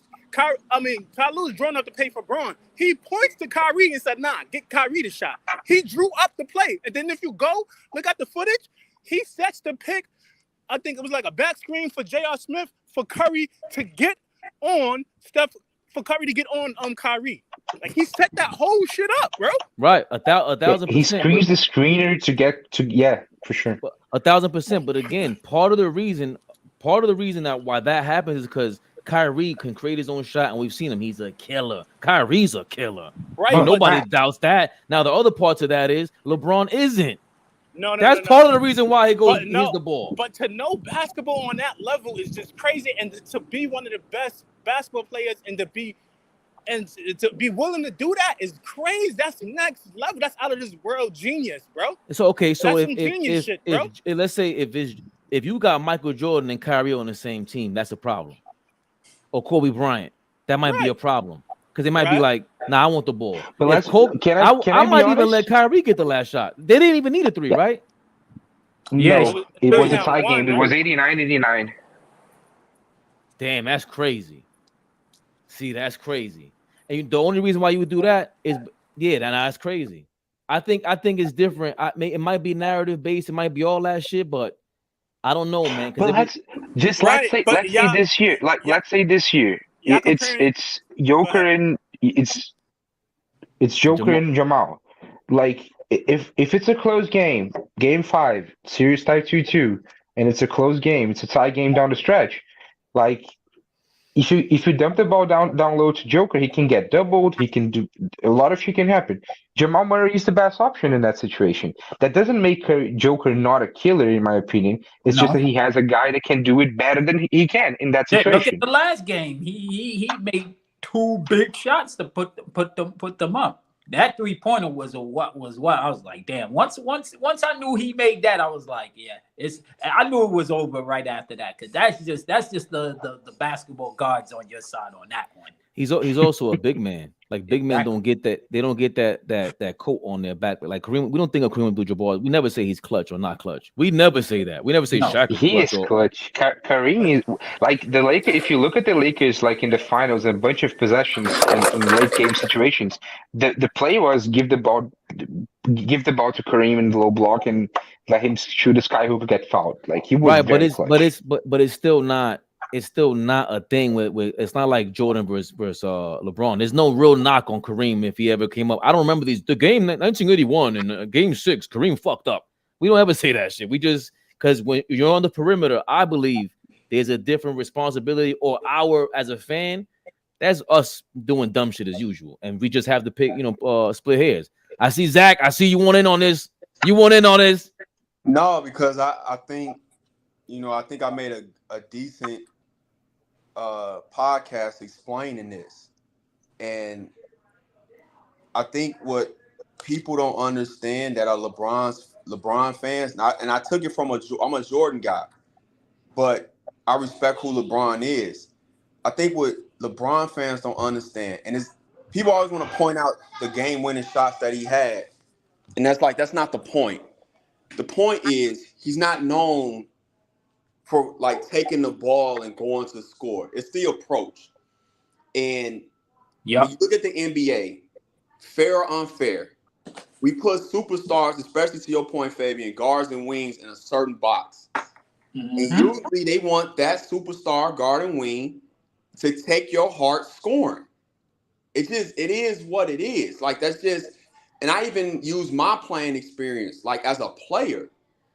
And I said it in the pod, it's different playing against a guy who may be a better all-around player.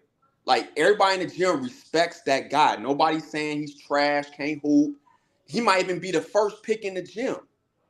But there's a certain guy, and we'll just say LeBron's that guy, but then the other guy might be Jordan, where it just feels and hits different when they doing it scoring. Like, it's just a different feeling. And what I did was I used that last play, not the last play, but it was a play in the fourth quarter. LeBron gets the Joker switch. Remember, Jokic had 5 fouls. I think it was 2 or 3 possessions prior. He just beat him off the dribble to the basket, laid it in. He got the same thing again. What did he do? He backed it out, and we seen him do more than take the last shot. He dribbled it out and then threw the hard pass to Dennis Schroeder. And Dennis Schroeder didn't shoot it. And I was like, that's who LeBron is in a nutshell. It's not knocking him. It's not nothing negative. It comes down to preference. It comes down to preference and how you build your team around that guy. The last shot has become the end-all, be-all because of the Jordan argument. But it's really just 2 different styles of play. But I will say this as a former player. Nobody fears the guy that makes the right basketball read. It is what it is, fair or unfair. Okay, so Mel, what do you think? Do you agree with that? 1,000%. Okay. So then you can, right. Yeah, so what I ended up doing, Fabian, because I've been trying to explain this without sounding like I'm hating on LeBron.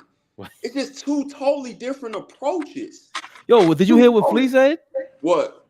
That Kwame Brown's tone he thought was, and Flea's not a super LeBron dude. I know he's a super Kobe guy.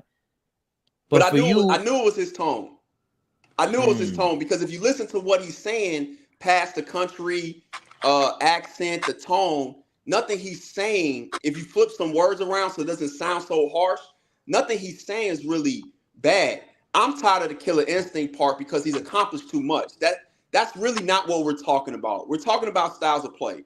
And that's why I said I made a list of guys who are feared versus respected. What we do, though, is we conflate the 2 because in the real world, it's kind of like 2 different things that can be seen as a form of disrespect, depending on how you take it. But in basketball, to me, they're both kind of the same thing. It's just the approach. I said Curry, Jordan, Bird, Wilt, Shaq, Kobe, all feared. But then on the other side, LeBron, Magic, Kevin Durant, all respected. It's just a different approach. It's about the approach to the game. It's nothing negative. So for LeBron playing with the Kyrie, it fits his game. And then I also said, we've seen, Mel knows this because he's a fan, we've seen shots of LeBron making, tough fadeaways and everything. But let's be honest, it's nowhere near at the same level or the amount of times as a Kobe and Jordan. And I said this in the podcast because he's built different. He's 6'8", 260, 270. He's not going to move like them. That doesn't even make sense to expect him to shoot certain shots and do certain things. His game has always been predicated to downhill, strength, and athleticism. Not really finesse like that to the level of the guys he's being compared to because they're not even built the same. That's like asking Lawrence Taylor to move like Jerry Rice. They're both great in their own right. So I'm just tired of this debate. Whoever you think is better, that's fine. But it's really silly. And then I was going to say this to your point, Fabian. The one thing that people forget and what gave Jordan the edge, in my opinion, over Kobe was I said when Kobe didn't go to college, that ruined him being the greatest ever. Because what people don't understand, Jordan played for arguably one of the greatest coaches like at any level. A lot of your basketball offense, drills, all come from Dean Smith. He played for Dean Smith for 3 years when Dean Smith was still in his prime. He wasn't an old man like when Vince Carter played for him. This is the early to mid 80s. So when you put that with Jordan's natural athleticism with that type of fundamentals, it is what it is. But that's why I wanted to say the true greatness of LeBron is the fact that he was able to play this way and be successful, and nobody else in NBA history has ever done this. Nobody. I think we always. Go ahead, Bernardo. It's funny because I'm a Warriors fan, and today I'm a Warriors fan, but I became a Curry fan first, so I love Steph. Okay, a lot of us are like that. Don't feel ashamed. A lot of people are like that. Yep. Yeah. I'm Brazilian. I'm not from San Francisco. Like I'm not gonna lie and say I'm a Warriors fan since birth. I'm not. I fell in love with Steph, and then I became a Warriors fan. And and I would take him over Durant every single day of the week, not even thinking about it. But I kind of disagree with the comparison because for me, Steph and Durant, it's kind of like LeBron and Kobe in the sense that for my team to build my team, I would take Steph. For a playoff series, I would take Steph. For a decisive playoff game, I would take Steph. But for a tied game down like in the last minute of the game, because of style, I would take Durant. Because I've seen too many times defenses be able to scheme around Steph and make him make the right pass and the right play. But like in the end of the day, I would rather have Steph taking a fadeaway three than Iguodala taking a wide open three. But Steph makes the right play. He won't do it. He won't take a double team three if Draymond Green is open, flying down the lane, being able to make a pass or take a layup. And that has hindered the Warriors a lot throughout the dynasty in some sense. When Durant was there, like the same offense that for 47 minutes pissed me off, which was give the ball to Durant in the mid post and hope he makes a fadeaway shot. In the last minute, I was like, give the ball to Durant and hope he makes a fadeaway shot because it's reliable. Like it took away from the beautiful game, the explosiveness of the Warriors offense, but like I'm not gonna lie, 2019 when Durant went down Game 6 in Houston, I was like, fuck. I'm not sure how you're gonna. And then Steph made a million trees in the fourth quarter, and we won. But like the feeling of the security blanket of having That was game Durant. 5. No. He went down Game 5, and then Game 6 we didn't have him, and Steph made a million trees. You know why, In Bernardo? Game 6. You know why? Because this Durant is 7. this is when we have good basketball conversations, Bernardo. Because you point out some good things. I'm just gonna tie it together. Because at the end of the day, Steph is 6'3". Durant is 6'11", 7 feet. So he can get his shot off on anybody else, on anybody. So that's better conducive to what you said. That's why I argue. I don't think Durant is at the same level, big picture overall, as LeBron, Jordan, Kobe, Curry, or even Larry Bird. He's the greatest offensive weapon we've ever seen. Those other guys are some of the greatest offensive players and systems we've ever seen. Big difference. The reason why Durant gets a lot of what he gets is because he's playing with Curry. That's the huge difference. But to your point, Durant, Kyrie, because of his skill set, are better served down the stretch to give them the ball. And to your point, LeBron will take the double team and kick it to Danny Green, who's wide open at the top of the key, and everybody's upset saying, well, why didn't he shoot it? Well, no, Danny Green was wide open. Same thing to your point with Steph. Steph will sometimes do that. Again, Steph. I've seen the Warriors generate wide open layups with tight game in the last 2 minutes of the game because of Steph. Exactly. Like I have never seen that happen to a Durant team. But that's why with the Warriors, I've seen it. That's why he's feared, and Durant is just respected because of his talent. Steph literally, go watch, it's a channel on here, I don't know if you're familiar with, Bernardo, it's called Thinking Basketball. Go watch with Ben Taylor. Like he taught me basketball in a deeper sense. Yes, I love him. Go watch the Steph's Peak series. Like all those series was amazing. You know, I was blessed to have him on my podcast and we break it down. Like that was some dope content. Brilliant basketball mind he is.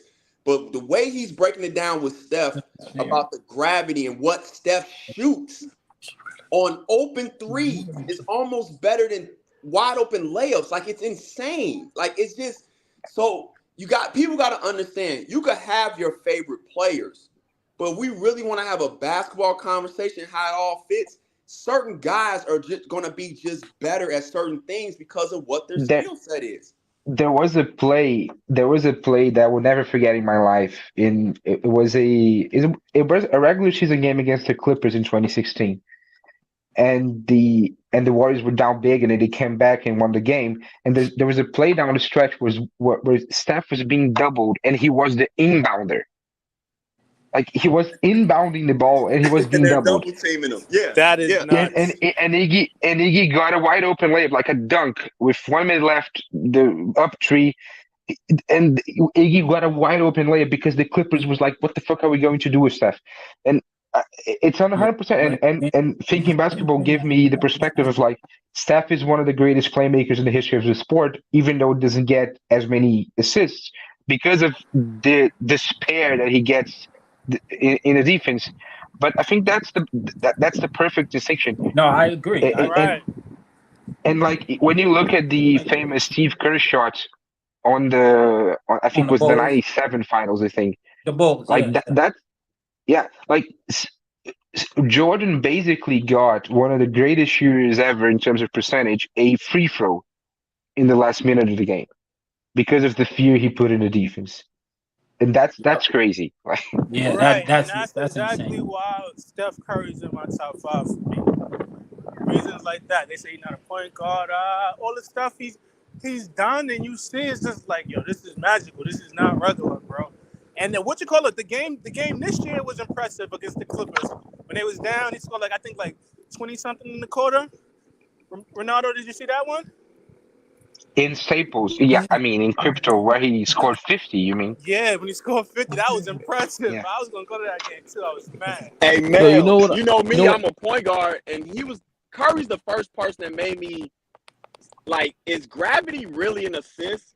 Is that really like playing point guard? Because I fight on that Steph Curry point guard hill because I just feel like the way the game of basketball is played. But to your point, Mel, he made me really consider like how I view what an assist is. Especially after I watched it. If you haven't seen the Ben Taylor thing, Mel, you gotta see the Ben Taylor thing. Like it's unbelievable the way he's breaking down how he gets these guys. Like they were literally giving Durant wide open dunks, so Curry wouldn't shoot the ball, so he wouldn't get the ball. Like the lane was just parting like the Red Sea. So no, I don't argue with the younger generation if you have Curry in your top 5. My counter as an older person, I would say it's tough because he got a later start. And the guys you're trying to take out, they just got more trophies and stuff in the cabinet than he do. But as far as impact and everything, Mel, I'm with you, bro. I'm with you. Impact, changing of the game, all that. Only thing I feel like I know, but I wasn't there to experience it and feel it. Like I'm an experience. I was a Curry hater. You know, I'm a Braun guy, killed Braun. I'm like, you can't hate on this guy at this point. Like he done did everything. You feel me? He done changed the game. You know, our era, Zach, you can't pull up and shoot no 3. You're getting subbed. Like, that's the norm now. You feel me? So, see all of that, the experience in this, I just wish I was older to experience it, what it was like when Magic was out here, when Magic changed the game. You feel me? I wasn't there. I could kind of assume. I just wish I lived through both eras. But I didn't live through Magic, so that's why I got Curry in my shit, because I've seen this hands, and this is crazy. It's not normal. What is your name, Z? Zach. The Z Show. Zach. Zach. Do you remember? Like, I'm sure you're familiar with the. Did I mute myself? No, I muted myself. My bad, because I had some background noise. Do you? Z Bernardo, he has a show called the Z Show. I put it on the description, but it's the Z Show 33 at the Z Show 33 on YouTube, and that's how you can link to it. But he has his own podcast. He interviewed Ben Taylor, Jamal Crawford, a bunch of people, and of course, you know, he's knowledgeable. I'm gonna for sure watch it. Yeah, he also has this. He's big on Joker for years. He also he has this breakdown of he broke the game down, comparing all the players to like chess pieces, and he'll break down like his different tiers on that level. Like Zach is very he's not. I mean, we go back and forth. He can go, you know, he's a very knowledgeable basketball player, and he just doesn't. But he's also analytics. He's not super duper. He goes with both, so he tries to use both with stats and look experience. So he's what you see with JJ Redick. He provides that. He's been on it actually. I'm gonna check it out for sure. One of the most smart basketball minds I ever known, and I've been around some smart, but Zach breaks it down to detail. I'm like, God damn, this guy's so smart. So salute to you, bro. Appreciate it, fellas. Appreciate it. Seriously, like I don't want to just be saying it just to be saying it. I give props to people that, you know what I mean. Yeah, I appreciate it, man. All you guys, man. And like I said, we all can learn. Like we said, we all learn something new every day from each other. That's a fact. I mean? And that's the most important thing. I think going Zach, back do you to know go ahead, Bernardo. do you know the classic play the Warriors run, which is like dump the ball in the post for Draymond and then run a split cut? Yep. Like Yep. that play for me is the most, because I've seen the Warriors get a dunk on that play because the other team doubles Curry off the split cut so many times. It's crazy. Like We ran that in college, Bernardo. We didn't have obviously Curry and Clay, but we ran that in college because my last year in college was like 04, 05. So we weren't playing a lot of pick and roll yet and, shooting threes. It was still kind of old school post up kind of offense. So we had really good post players and we would dump it into them and run the same action. And we had a couple good shooters where we'll run the play for them where one will screen the other one like you see him and Clay do, and one will get a three, or one guy get a layup like you just said, or sometimes they're chasing both of them. Our big would just drop step baseline and dunk it. Like that little tweak that Steve Kerr put in their offense, like to me is what gets overlooked. And that's a triangle principle. Like the Bulls ran that all the time off of Jordan, off of Cartwright, off of Longley. And Jordan would get mid-range jump shots, Pippen would get shots, Kerr would get shots. So it's a tough action to guard. And the fact they got two of the greatest shooters ever, it makes it a unbelievable option. I always mad that Draymond doesn't look to score more out of it because it's so easy to score because you have to honor what Curry is doing. Yeah, like. Do you know Coach Nick from B-Ball Breakdown? Do you know who he is? Yeah, I had him on the podcast. Yep. In 2014, before the 2014-15 season, he broke down the Warriors offense in preseason and said they were going to win the championship because of that. Like, I remember that because I watched it in 2014. Like, he saw that, what you said right now. He saw the offense and the triangle principles, and he was like, they're going to win the championship. Because, he was a high school coach, so he actually ran the triangle in high school. So he's a big triangle guy. But, yeah, that's why I agree with Mel, man. Curry, because I always tell people this. I'm an 80s baby. Curry ain't the first guy that can shoot threes from deep. He's not. Like, let's just be clear. But what Curry benefited from, he was so unbelievable at it, they actually gave him the freedom and allowed him to do it. Man, if you would have shot a three back in the day when I was coming up in high school, they would have subbed you out the game, no matter if you made it or not. Curry changed coaches the way they coach, and made it okay to say, you know what? This ain't a bad shot because this guy can shoot it. We're not going to limit him anymore. And that's one thing I do like about this era is the fact we took the limitations off basketball. And if guys got certain skills, whether it's Joker bringing the ball up or Curry shooting from half court, let them dudes rock and be great. That's what I do love about this era, that I didn't get the benefit from that. I was a traditional point guard. I averaged like 12 points in in college. We had 5 guys in double figures, but you just didn't shoot like that as a point guard. You didn't. You got everybody else involved. You picked your spots, and that's just what it was. But this era, they're letting these guys, go be great. But my argument is that somebody that played the position, you still got to have balance if you want to ultimately win championships. You can't live off the perimeter like that. That's one of the big misnomers about the Warriors. As many threes as they got just as many layups because you had to honor the three. And they played great defense. So certain things about the game won't ever change. You can't have your point guard being the main initiator of offense and scoring a bunch of points. Steph is unique because he's not the main initiator of offense. So it has to be some balance along with the freedom. And I appreciate Mel because Mel challenges me. I love the younger people because they challenge me to make me think, is the way I'm thinking about this right? Is there a new way to approach this? Or is there a different way I can explain it so we can at least be on the same page and relate and be able to dialogue and have a conversation? So a lot of times, because I talk to Mel through here on the time, I'll be honest with you, Mel, like I can hear your voice, I can hear Ray's fans' voice, a couple people on Twitter, when I'm trying to come up with how I'm going to explain this LeBron thing. Because I know for you guys, LeBron is everything, which I always tell old people makes sense. Just like people that's older than me going to say Dr. J and Wilt. It makes sense. They shouldn't say Jordan. I get it. For us, we're going to say Jordan. If you grew up in the Kobe years, you're going to say Kobe. For you guys, you're gonna say LeBron and Steph. It makes sense.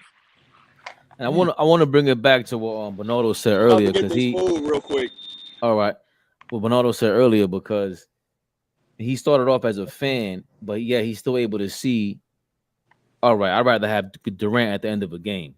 Steph Curry thinks the same way. There's no real ego involved, so I think as fans we have egos. Like as fans, we go crazy. Like we're super egotistical about nothing. Like they ain't even thinking about this. I don't even know if they watching our podcast or whatever. But I gotta commend you on that, Bernardo, because that's what we really like Zach said earlier. We come here to talk about it like that. Like sometimes we'll have our crazy debates. That's not good to get this twisted. You seen the other night, we go crazy, Bernardo. But that's a part of it. But how many shooting guards they had in the 90s or right, whatever. oh my God, but that's a part of it. So the other thing with that, as you were speaking, right, it made me think about the difference between Steph Curry and Kyrie Irving and Kevin Durant and these guys.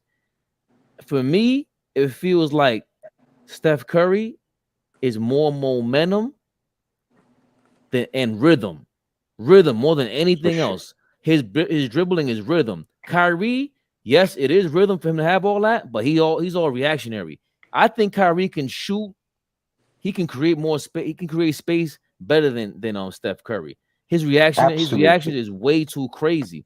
But Steph Curry, even off ball, it's rhythm. The way he catches the ball off ball is rhythm. So he understanding that because he prides his game or develops his game on rhythm. The team is forced to follow his rhythm, and when they're off rhythm, you can tell with the way he's missing shots. With Kyrie, he ain't ever got to worry about that because his shit is all reactionary to an individual game. That's why he don't really have a team game concept. And that's the great evolution of Steph over the last few years. Is I always said that to a friend of mine here in Brazil. Like in 2015, if Steph had a bad shooting night, he would struggle in a game. This season, against the Kings, for example, in Game 5, and against the Lakers in Game 4, Steph had two of the best games I've ever seen him play, shooting a combined 6 for 26 from three. Like he shot 2 of 10 against the Kings and 4 of 14 against the Lakers, and he was by far the best player on the court because he developed this ability to like not only rely on rhythm, like to forcefully go to the rim, get a shot, get a mid-ranger, get a wide open guy, a pass for a wide open player. And if you take a look at especially that Game 5 against the Kings, like he feasted on the rim, like attacking the rim, getting floaters, getting sharp mid-rangers, and that's his evolution as a player for me. And what you said about Kyrie is correct, but the thing about Irving is both Kyrie and Durant, they're not great playmakers. So if they're not hitting shots, they're a liability for their team. And that's not the thing with Steph. That's what separates Steph from Durant, in my opinion. Like Steph can impact every game, even if he's not making shots. Durant can't because he's not a great playmaker. Well, I disagree with that. I think they're all great playmakers. I just think the separation with Steph is that it's the off ball thing, man. That changes that. I think that's what makes every great player. It changes like LeBron. LeBron doesn't really go off ball. Let's say Jordan. Jordan's whole game changed once he went off ball. It's over now. Like even with Shaq. Shaq was horrible off ball, to be honest with you. To me, like he would just be like kind of doofy like a bowling pin out there. But once he understood, I'm gonna set a pick, I'm gonna get the ball over here. He became a crazy passer. Like that's what's underlooked about Shaq. Shaq's a better passer than Hakeem Olajuwon. But you would think Hakeem was better, but nah. Shaq shit is crazy because off ball he started to understand. Hold on, I'm gonna get the ball over here. If I pass it off over here early, I'm gonna get down low, get position. It's over. There's nothing you could do about me. I agree with Ronaldo. What I disagree about KG is he's not a great ball handler. Like obviously for his size he is, but he's 7 foot, so he has limitation as a ball handler. And he can be rattled by double teams and traps a way that Curry has learned how to not be rattled. And that's my thing about Durant. He's a good passer, but he doesn't generate as much offense just out of movement and out of his presence as Curry does. And that's the difference for me. I'll say this too to Durant, like, and even Kyrie, just because you can play make don't mean you like a good playmaker. Like you can just do it, but I wouldn't say either one of them are like good. But you know, I call Kyrie the Basquiat of basketball. He's an artist. He's able to play off beat, off rhythm, change, do all these things because he's an artist. It's gonna look awkward. It's gonna look a certain way. But again, what makes Curry and these guys different, to Bernardo's point, is the ability to be what they call nowadays, I never heard of this term, but ceiling raisers. Take a team no matter what and raise the ceiling of that team. I mean the floor of that team, floor raiser. Whereas Durant, he's the ultimate ceiling raiser. Kyrie's the ultimate ceiling raiser. If you got a certain team and you add them in, they just take it to a next level. But like when you see Kyrie in Dallas, they couldn't get it together. Now that's on Luka as well. That's a whole other conversation. But it just shows you when Kyrie is not in these certain positions, he's not going to make you better because he's just a superior talent. It's two totally different things. And that's why when people try to argue about Steph and Kyrie, to me, it's two separate conversations. Are you arguing skill and talent? Because then there's an argument and a debate there. But not to me. I mean, I got Kyrie as the most skilled ever. But if we're talking about overall basketball, there is no debate. It's not even close. There's nothing to debate about. So it's all in how people choose to view it. Me and Beloved was talking about that yesterday. Like, and when we see the EuroLeague phenomenon, like the EuroLeague usually have a system and a lot of guys are fitted into a system, and then the one American that can break everything, they can create shots out of nowhere, but that player usually isn't this system. And for me, Kyrie's like that in the NBA. Like if you try to make a system around him the centerpiece of his offense, you're gonna struggle. But if he can be that specialist, that system breaker guy, the guy that takes the ball and creates shots, he's amazing. So yeah. Let me ask you guys this question because I often think about this. We've seen LeBron play with Anthony Davis now. We've seen him play with Dwayne Wade, Kevin Love, Chris Bosh. Am I crazy for thinking that Kyrie might be his best teammate as far as fit that he's ever played with? I agree 100%. I think. Yeah, man. I think it's a toss up between Kyrie and D-Ray. Like it's very close. I think. Okay. That's it. I think that's Kyrie's his best teammate to help him with his deficiencies. He doesn't have to take the big shot. He doesn't have to create on the perimeter. I think the best fit for a team was D Wade. When them niggas was running them side by side on the wing, remember that iconic alley-oop? Ain't nothing you could do. They were throwing football passes to each other. They were throwing D Wade was throwing full court alleys. His best fit as a teammate is D Wade. His best teammate for his deficiencies is Kyrie. AD. Oh, I disagree. I think Anthony Davis is the best teammate ever. Like fully healthy, I don't even think it's close. No, we can't do that. No, we can't do that. We going off what he is. We can't do that. We can't do that. I'm tired of that. AD. We can't do that. So just AD in general, production and everything. And we can't go off whether he's. Production is different because they went to 4 straight with Miami, and so that's different. But to me, just pure fit, I think AD because he's a big man. They could take turns on defense. I think it would better defensively together. And then second is Kyrie. I'm consistent with this. I don't think D Wade to him, unless it's transition and certain plays on offense and defensively, it was good. They worked it out. I never liked their offense together. I hate.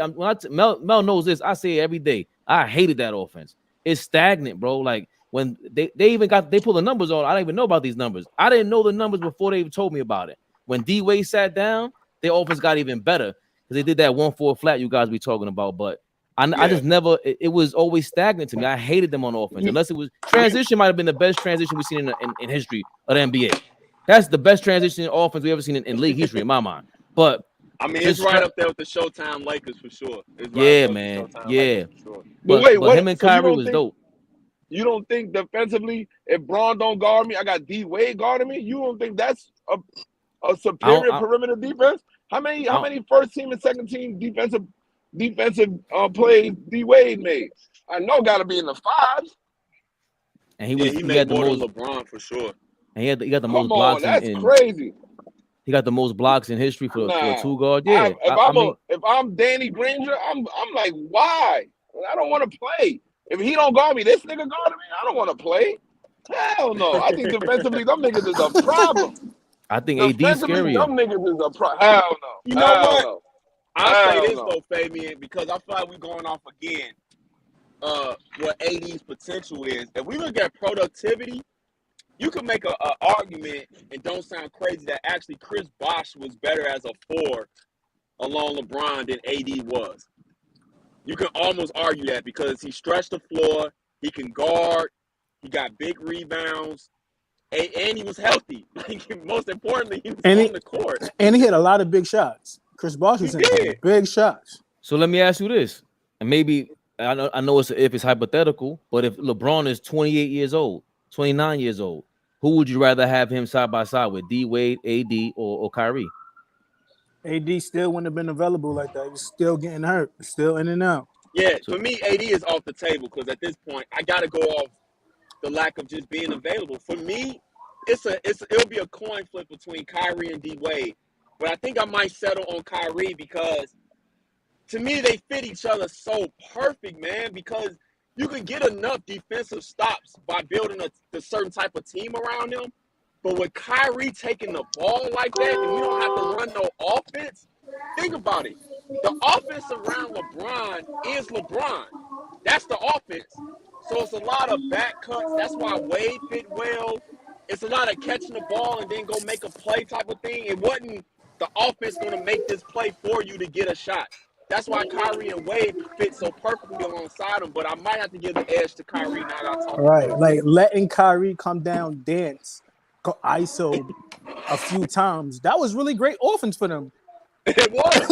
That is crazy, right? Like I was feeling bad for Klay Thompson because he was doing everything he can, but Kyrie was dancing on this man and hitting the most impossible shots. And you that was dangerous. Like you always say, Mel, you can't just drop on Kyrie like that either. That 1-4, I think he's perfect for how LeBron plays on offense, no matter what era he's in. All you had to do with them Cleveland teams is have Kyrie, LeBron, and put shooters that could play minimum defense. If you got minimum defenders with Kyrie and Braun and they can shoot the corner 3, you can pick any 5 you want at that point because that offense, LeBron's gonna give you the best 46 minutes you ever saw, maybe in the history of the NBA, especially with shooters. Then, or if you need a basket and you down 3, you know who to give it to. There's no debate. That's why I said there's no debate. That's why I made the point of hold on, Mel. That's why I made the point of going back to what I said about Donovan Mitchell. For 47 minutes, you can do whatever you want with Brunson and Jalen and Julius Randle. But when I need a bucket, when I was down 5 to Miami, I don't have to wait for RJ Barrett to eventually become good. I would have brought Donovan Mitchell in there, and he would have got me them 5 points. Yep. Yo, Zach, Zach, once a week is a Donovan Mitchell reference. Just once a week. Yes, because I was right, and I want y'all always to say I was right. He's 100% right, and there's a pecking order. Yes, exactly, and that's why they fit so perfect because Kyrie, he can admit it now. He fought it. He wanted to fight that pecking order instead of just accepting. This is where I need to be. This is what fits me the best. And he didn't want to accept it. He should have just stayed there because you can't have a whole game of Kyrie playing how he plays. You're not going to win games consistently. But you can have moments where, hey, bro, just go do what you do. We ain't going to call no play. Just get this ball. Go do what you do. It gives another dynamic that the team can't guard.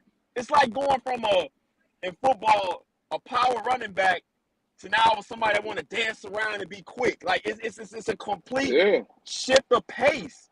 That's why to me his ego got in the way, and LeBron didn't help it, patting him on his head, calling him his son and all that. Hey, Bron, this dude got a father. He don't need another father figure. He actually has his father. If they both would have just relaxed, I think it could have worked out and they could have won championships. But hey, I agree with always wins. Nah, Kyrie came out. Kyrie came Me out too. and said it. He said I made the wrong decision. I should have stayed, but it was an All ego thing. right, He was. He was. man. Jesus He was. Christ. You can't even No, I'm just let saying. one thing God. We're not even bashing LeBron. He's already to the No. defense. But what I'm To saying, the no, to defensive player of the year. To the piggyback on what defensive player of the year, Mel. I'm just Jesus saying, Christ. man. I'm just saying. He said it himself. All Yo, right, that's man. hilarious. But to Mel, see to your point, that's LeBron's job to recognize how sensitive Kyrie is if that's the case. Bro, you older, you been there already. Like, you got to chill out, bro. All that, he was trying to sun him. At the end of the day, even if Kyrie was being sensitive, all that, he was trying to sun him. Nah, he You wasn't could tell. trying to sun him. He was trying to help him What was he become trying to do? legendary, man. He's trying to help him come. He said that's why he was hurt. He said, Bron said I was hurt. He said, I gave this dude everything. I gave him the blueprint. He run the chip. I gave him everything. All my knowledge, I gave him everything. He knew how to win now. That's why I was hurt when he wanted to dip. Like, damn, you want to dip, nigga? Like, I didn't hold back nothing from Kyrie, bro. But you gotta remember, certain people have different family dynamics, and LeBron may not understand that. How you talk to another man about that had a pops?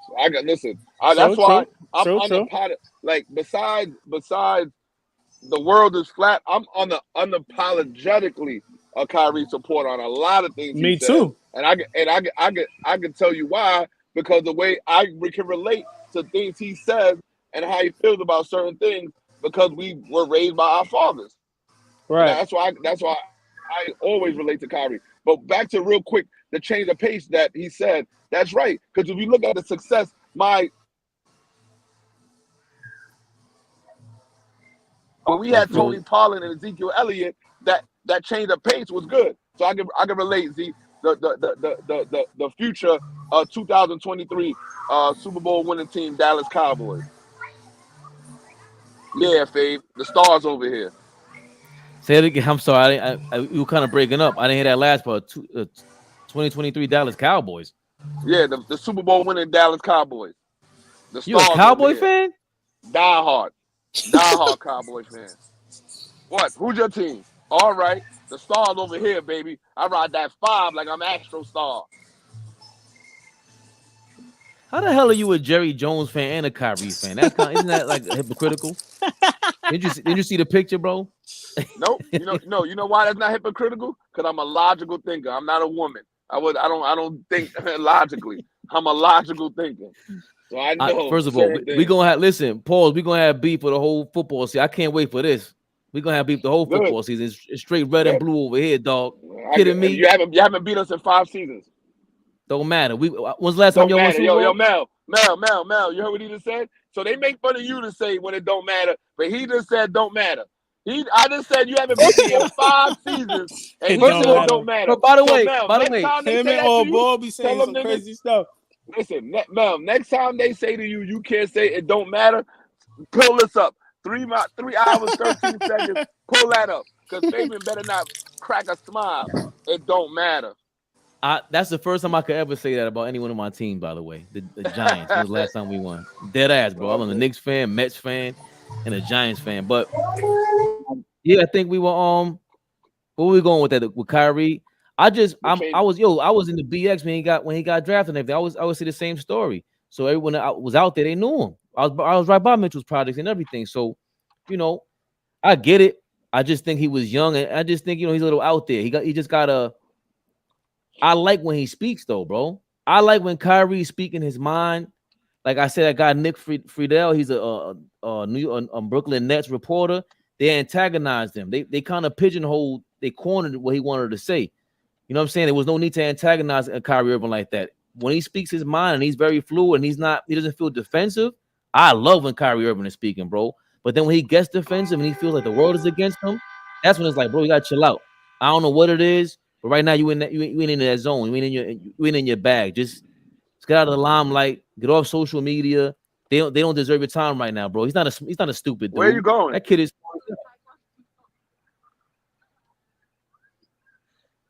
But love is always like, hey, how's your morning? You can tell when he's talking to a chick. I'll see y'all later. Bye. Oh, my fault. Oh, I thought I pressed mute. I apologize, y'all. My fault. No, we I always thought hear you when you go in that. Good morning. How's your day going? Like what? they out here. How's You your know day where I'm going? at.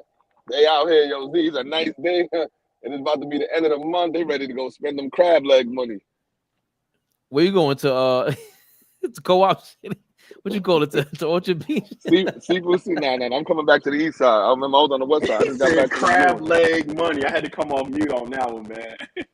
You know they love that. They love a Dior and a crab leg night. You can do anything you want. You can throw them off the roof. Man, I heard y'all talking about Kyrie, man. Kyrie is funny, man. Like, I mean, you can speak your mind, I guess, but a lot of that stuff don't be fooling me, man. You can't say now that you free from a sneaker after you done made millions. Like, knock it off, G. Knock it off, G. Come on, bro. Like, sometimes it just be a little too much going on with him, but I get it. Yeah. Oh, this is gonna be Now see that even that part that's the part that's kind of like he's defensive. He thinks me against the world. When he takes that approach, is like, yo, dog, you almost got really the world's in the palm of your hands. Like I know way more people that fuck with Kyrie than don't. To be honest, yeah, hell yeah. It was only it wasn't until like when he left Cleveland he started that. Like the way when he went on First Take, he was mad defensive. It was like if you look back at that interview, the way he's approaching Max Kellerman is like, dog, that's crazy. Why are you talking to him like that? Just chill out. And Max really, I don't know if he's on his side, but maybe Max said something that pissed him off, and he's up there, on the edge. He just left Cleveland. I think what it is, Fabian, this is where certain things with him, you could tell he didn't grow up with a mom. You could just tell certain things about him. And I think he had to get comfortable in his own skin as a star and just do him, whether people approve or think it's weird or whatever. But I think he went through that moment where it'd have been nice for his mom to come hug him, talk to him, and all that kind of stuff. Because a man going to harden you, show you how to maneuver out here. But that woman going to give you that soft, nurturing touch. He lost his mom at like 70. See, a lot of stuff with these players, I could tell how they be acting out based on me just dealing with young people on a daily basis that have certain issues with their home life and stuff. Shouldn't be surprised there's no different for a star. Just because he got millions of dollars don't mean they no different. So I think that's where that come from with Kyrie, in my opinion. I disagree, Zach. Nurturement. I disagree. I know a whole lot of conspiracy theories. I know a whole lot of people had their mom and their dad in their life. They wired that way. Some people just think the world is over and they just think that's how they are. Like I can't. Maybe I'm not a therapist. I'm not. And there's certain things I do attribute to not having a father and a dad around, but I see it more like a paranoia. Like I sense it. Like certain people are just like that. Like that's my experience in life. Like certain people just once you start going down a rabbit hole, people start talking about the banking system and everything. It's like, all right, bro. I thought we were playing basketball. I don't see that with Kyrie. I just think it's easy to maybe criticize these people because it's we were talking about 15 superstars in the league. What he said about the banking system was true though. Oh, I didn't hear what he said. We can. Kyrie? We wouldn't go down that rabbit hole, but those of us who know like what the federal banking is and who the Rothschilds are and the Rockefellers, like he didn't say nothing that was conspiracy. No, not the only thing he said. The only thing he said that to me messed him up, and he's forever viewed through this lens, is that he said the Earth was flat. Once he said that, everything he said from that point on, he's seen as a goofy.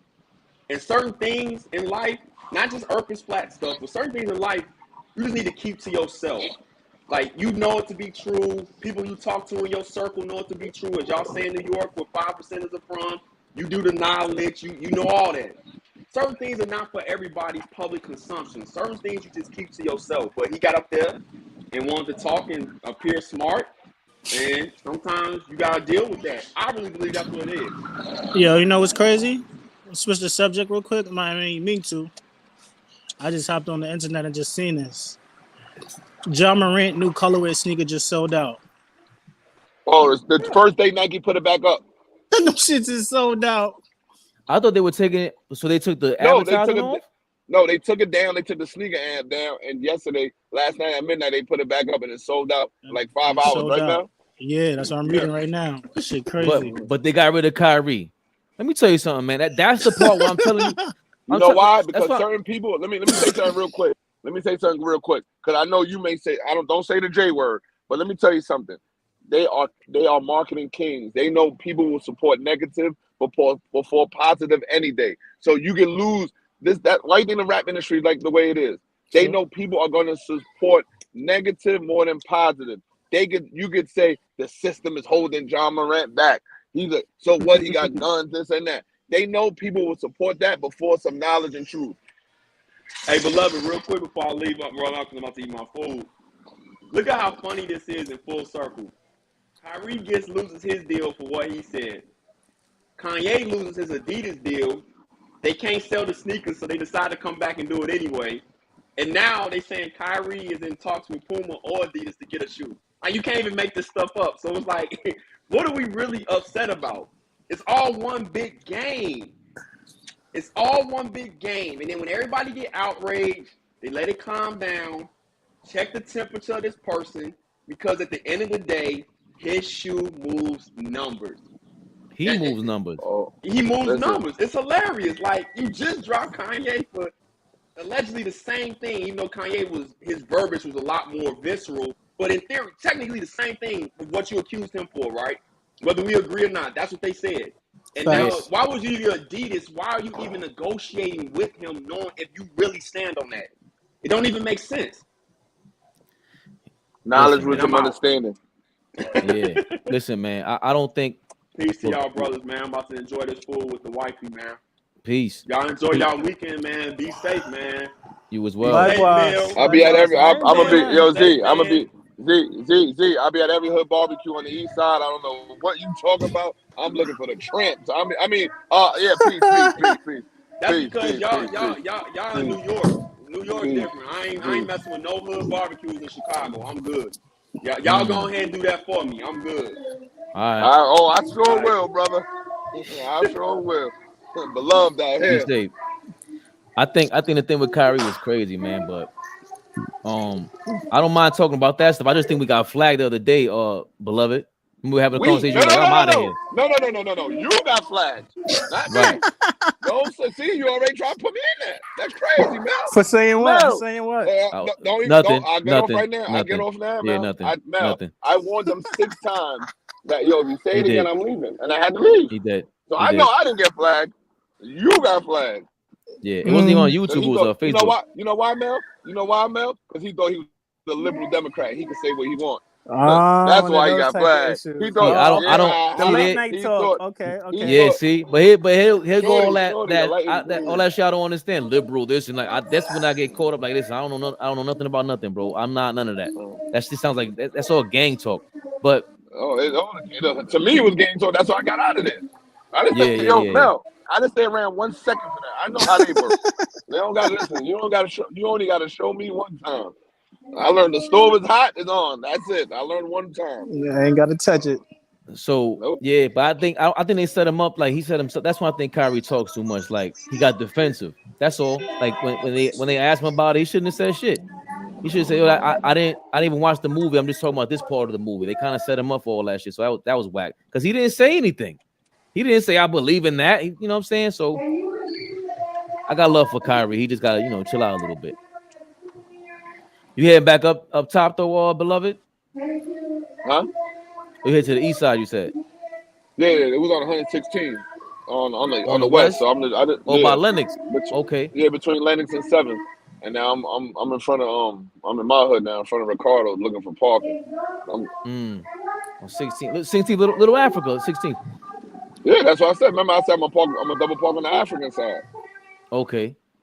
Yeah, but I sent you a picture. You still live in Harlem, Sal? I never lived in Harlem. I told you I'm from Queens. I mean, you can't live in Harlem.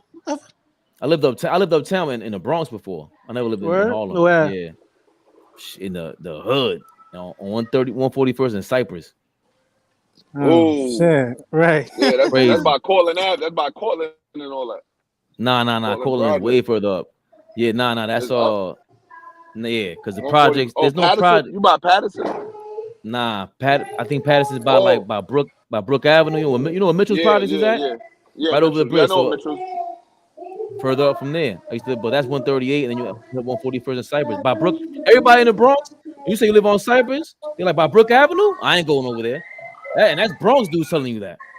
Brook Ave, Yeah, dope that's what capital. we have. That's our practice gym in the summertime.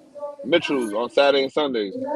Oh, in the We P's? practice at Mitchell's. Yeah, and Mitchell's Saturday and Mitchell's Sunday. is crazy. Yo, Rockstar Mel, Yeah, they man. celebrate New Year's. One time they celebrate New Year's by putting 7 holes in the in the cop car.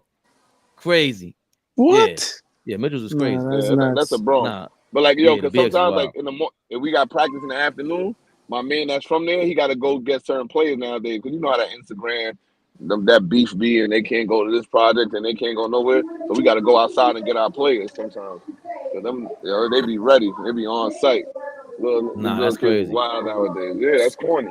Like before, it was Yeah. rules to it. Like if you saw a nigga with a basketball bag, all right, my nigga, I see you another day. Like it was before, it was like rules, but now, like it was just like it's on site. Man, Yeah, that's like all nuts. the Fave, the a lot going BBWs is on. out naked. The BBWs is out. They I out hate butt ass. So, yo, I'm yeah. I'm getting ready to take my stroll right now. Pick up my son. Yo, fellas, I appreciate y'all every day. I think we should be on live tomorrow night, maybe from the juice bar, beloved. Yeah, sure. On Y'all the going? west If y'all side. going? Yeah. If y'all going over there for the game, I'll definitely pull up. I'm going. Yeah. I'm going. I ain't doing nothing. So if y'all set that up, I'll definitely be over there supporting. I gotta talk to what's his name too, the owner. So yeah, he goes to my gym. Okay. He goes to New York Sports Club with me. Stop or That's You know he grew up with Kimber. Yeah, you know he grew up with Kimber. That's his man. Kimber's he his went to Rice with man. him? Or no? Yeah. I He think was telling us a they went. story. No. Yeah. He went to Rice together, but they grew up. They from the Bronx in the same hood. That's Kimber's main man. Kimber got two. He got him, and you ever seen the that heart clothing line he wears? It's like a broken. It's like a heart. It's called The Mello wears it. What's the name of it? Mello be wearing it sometimes, but yeah, we'll talk about that. But that's his man too. But Kimber's his man. I lost $100 to him. I bet him in the juice bar one time that Kimber won't make the All-Star team that year, and that's the year the nigga made the All-Star team. Yeah. Stupid shit. I lost $100 Nah, to him. funny dude though. I like him. He's a good dude. He came through and everything. We interviewed him. It was dope. It was ill because it was like, Yeah. that's their block. That's all ball in his block. They from the same hood. Yeah. What's the youngest age you coach, beloved? 8th grade. 8th grade? Okay. Yeah. That's crazy. I gotta get going, fellas. I appreciate y'all coming All on right, every time, Mel. Peace. Love it. Zach, All thank right, you. man. All ball. All right. Shout out Turbo. Seen him dip out. Who was on here? Bernardo. We got Brazil in the building. What we doing? Right. I'm missing anybody? Got Mel, Flea, and everybody in the comments. Pasha Man was in here acting nasty as usual. Who is that, man? Get Pasha Man out of here, man. Who is Pasha Man? I just feel like that's Don't say it. Don't say it. They gotta stay in the dark. I know who it is. I know who it is already. Uh-oh. They on you, Pasha Man. I told you, Land of the Hallers. I appreciate you, man. You show up time to time. Who was in here? And don't forget to share this. You gotta make a video on how to share the video. Mel, what you think? Of course, yeah. Is that the easiest way to do it? Press the share button, share it to put it in your group chat. Yeah. Press share. You press copy the link. You talking about on YouTube? Oh, on YouTube? Nah, don't you gotta just press the stream to your audience? Not that? Yeah, but I'm saying that. Let's say you in the comments right now. Mm-hmm. He's scary. Who's scary? Who's scary, Smiles? What's up, Smiles? First of all, Smiles, ain't nobody. Listen, if Smiles is scared, then we got a problem. People are scared of her, right? Good word. You got me scared from 2,000 miles away. What you talking about? What we talking about? Oh, the sharing. The things when in you the go on comments, YouTube, use in the comments. Yeah, if you're watching on YouTube, you press the share button, then you press copy the link, and then you share that with whoever you argue basketball with. Bring them in here, see if they want to roll with Mel. Everybody should know how to do that, though. I don't know if they do, because you told me you didn't know how to do it earlier this month. No, that's for on the app. This is the StreamYard app. But I'm saying once you're on YouTube, you should be able to see share and just share it. And copy, and then you link it to your group chat. See who you argue basketball with. Bring them in here. Bring them part of the revolution. The evolution, as you young kids love to fucking stammer about. Yeah, I didn't really want a lot of niggas on my shit, but I think in order, cause we be on live so much, I'm gonna start adding a lot of niggas to my the Facebook and stuff. Cause most of my followers be girls, so they ain't knowing what's going on. Yeah, they don't really. Yeah, they don't rock, right. yeah, They ain't really tuned in, right? That's when So we're gonna I've have to been make adding another some of my channel. dudes. Now we're gonna start making the real entertainment stuff on the other one. We gotta start making, making skits and everything, having them Right, laugh. and now I'm not even gonna lie. I'm like, damn. Like, after the convo we had the other night, I'm like, shit, we might have to change the name because them convos was some deep convos about other issues. Yo, but here's the thing. I gotta get running, but I think I don't know why Facebook they took my shit down. You can't. There's a lot you can't say. And I told this. Yeah, remember school was like, yo, I don't, I can't be on your show because I'm raw. But I'm like, we didn't say anything crazy. I don't think. But you never know. Life flip Mel. Only women followers. Nah, that's not a fact. It's a fact. Hey, I told. Listen, it ain't even 12 p.m. 12 a.m. We get a different. It's Melvin. Get your fucking facts in order. All Ball TV. You already know. Favorite perspective. That's Mel Rockstar Mel. Not just Mel Rockstar Mel. You already know what it is. Signing off. Yeah.